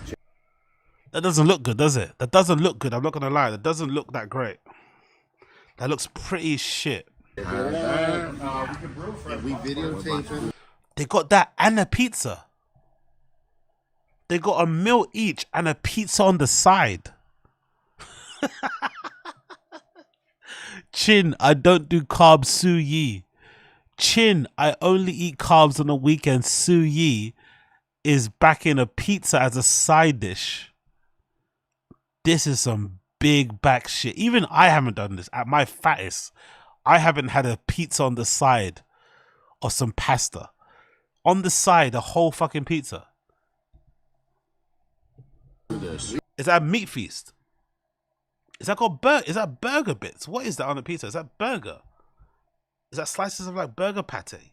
Burger patty and fucking... Wow. Mm-hmm. There's sausage and pepperoni.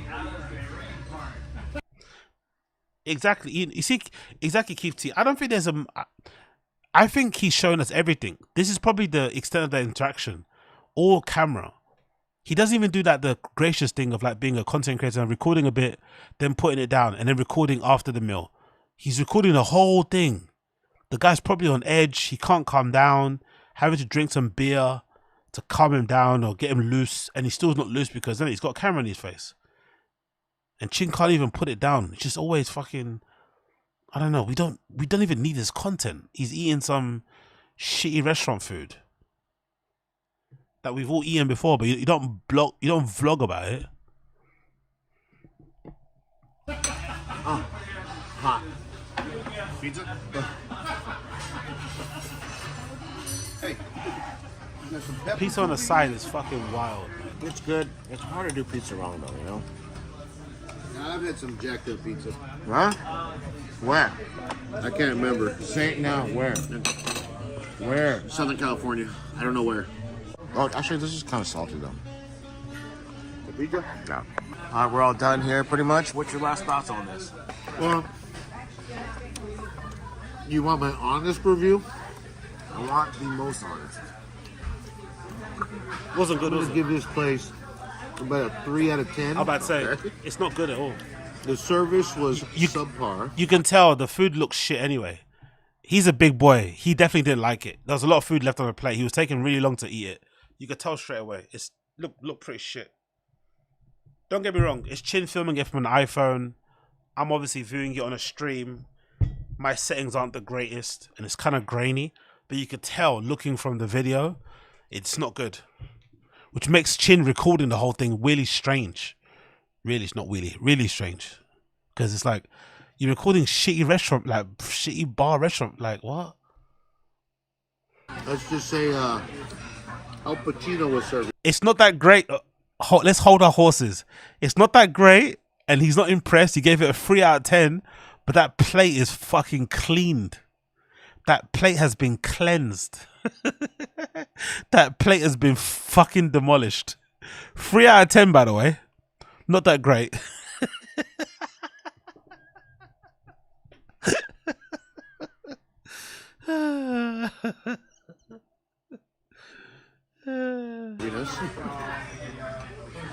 The noodles were a little on the soggy side.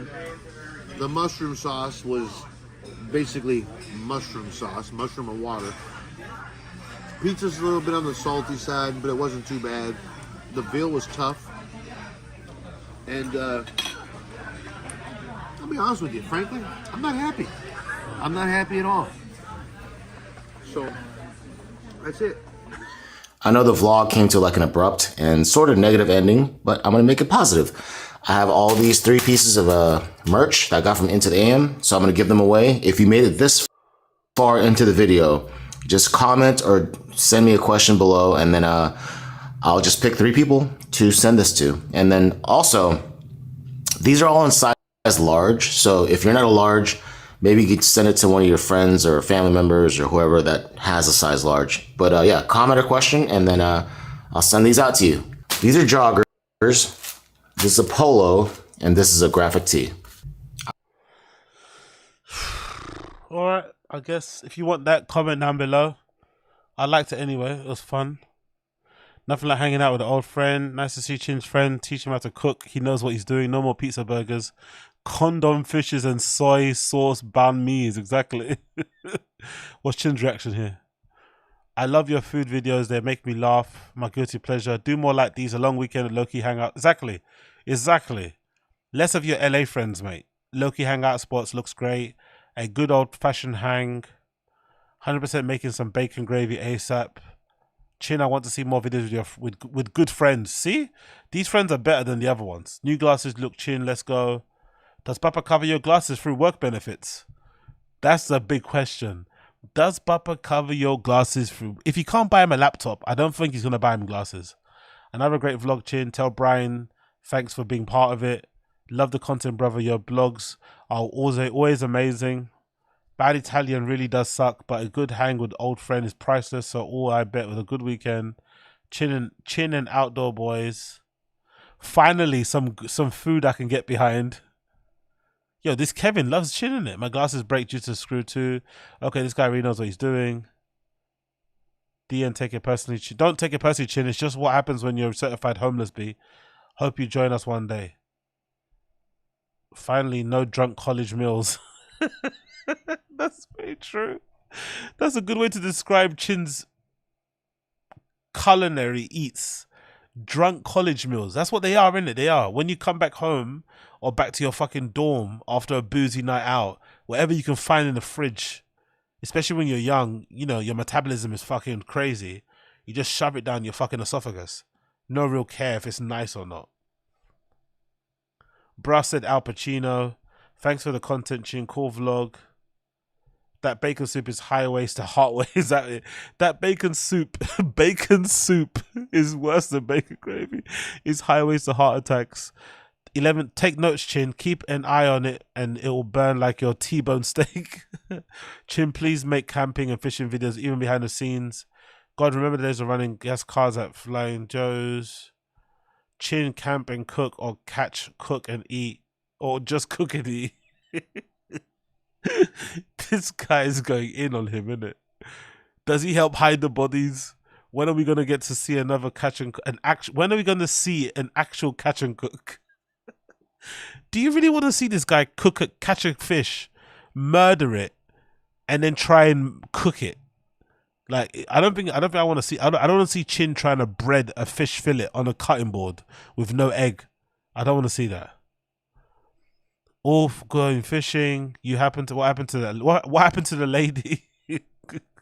Chin, you gotta start drinking so much more often. You look less pudgy. You gotta stop drinking more. This guy is going in on Chin, isn't it? Chin's #1 hater. Chin, you gotta stop drinking so much often, man. You look less pudgy face if you just drink water, coffee, and tea. Don't be like Baba. Don't take it personally, Chin. It's just, Jesus Christ, this is so gay. What the fuck?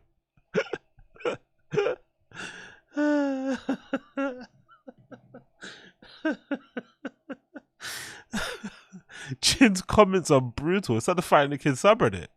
Anyway, give Chin a follow. Give Chin a follow. He's a good dude. He's a good dude. He's trying his best.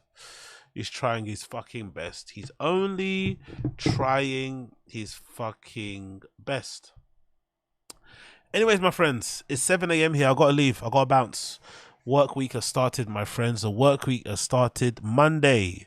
The work week has started. It's a Monday. The work week has started. So I have to fucking leave and get ready and do my thing I need to start doing. So episode number 218 of The Random Show. Thank you for joining me. Please get the likes up on my stream if you can. Help me out with the likes. Help me out with the fucking likes if you do. That'll be greatly appreciated. That'll be nice. Make sure you do that before you leave. Been a fun one. Enjoyed it. Thank you for chilling with me, my friends. Links and all that stuff to me can be found in the description. Timestamps, I'll add them later, so check out that as well. And what else I need to say to you? Oh, now that I've got this fucking new setup, big up Austin Casey once again, absolute legend for that. I fucking love and appreciate you more than you will ever know, and big up everybody for tuning in and fucking helping out and just being a good part of the community. Always love and appreciation to you guys. But now that I've got this fucking setup, I'm gonna make sure to upload the stream via audio, so it's a podcast too, so keep an eye out for that. That'll be happening very soon. So I think I stopped doing it for a while, but I'm going to start doing it now. So those of you who like to listen to it audio wise, I'll get it uploaded on there. So I'm going to start doing it now going forward. So I'm going to back up. I'm going to go all the way from the last one I did, because I think the last one I did was a long time ago, bro. Let me see. Random show, Agostino, Zynga. Let's do Apple podcast. I think the last one was a low number. Oh, it's a low number, bro. What's the last one I did? Oh, I got a lot to go through. Fucking hell. Look at that. The last one I did was 140. Okay, I've got a big job on me, but I'm going to do it anyway. Fuck it. I'm going to get it done. I'm going to convert everything into MP3s and get them all uploaded on the fucking Pods channel, so you'll see that. So definitely check it out if you haven't already. You'll see that happening very, very, very, very, very, very soon. But I'll get all that uploaded in the next couple of days, so keep an eye out for that. Keep an eye out for that. Keep an eye out for that. Anyway, until then, my friends, thank you for checking in. I'll see you guys very soon. Thank you for hanging out with me. For now, peace.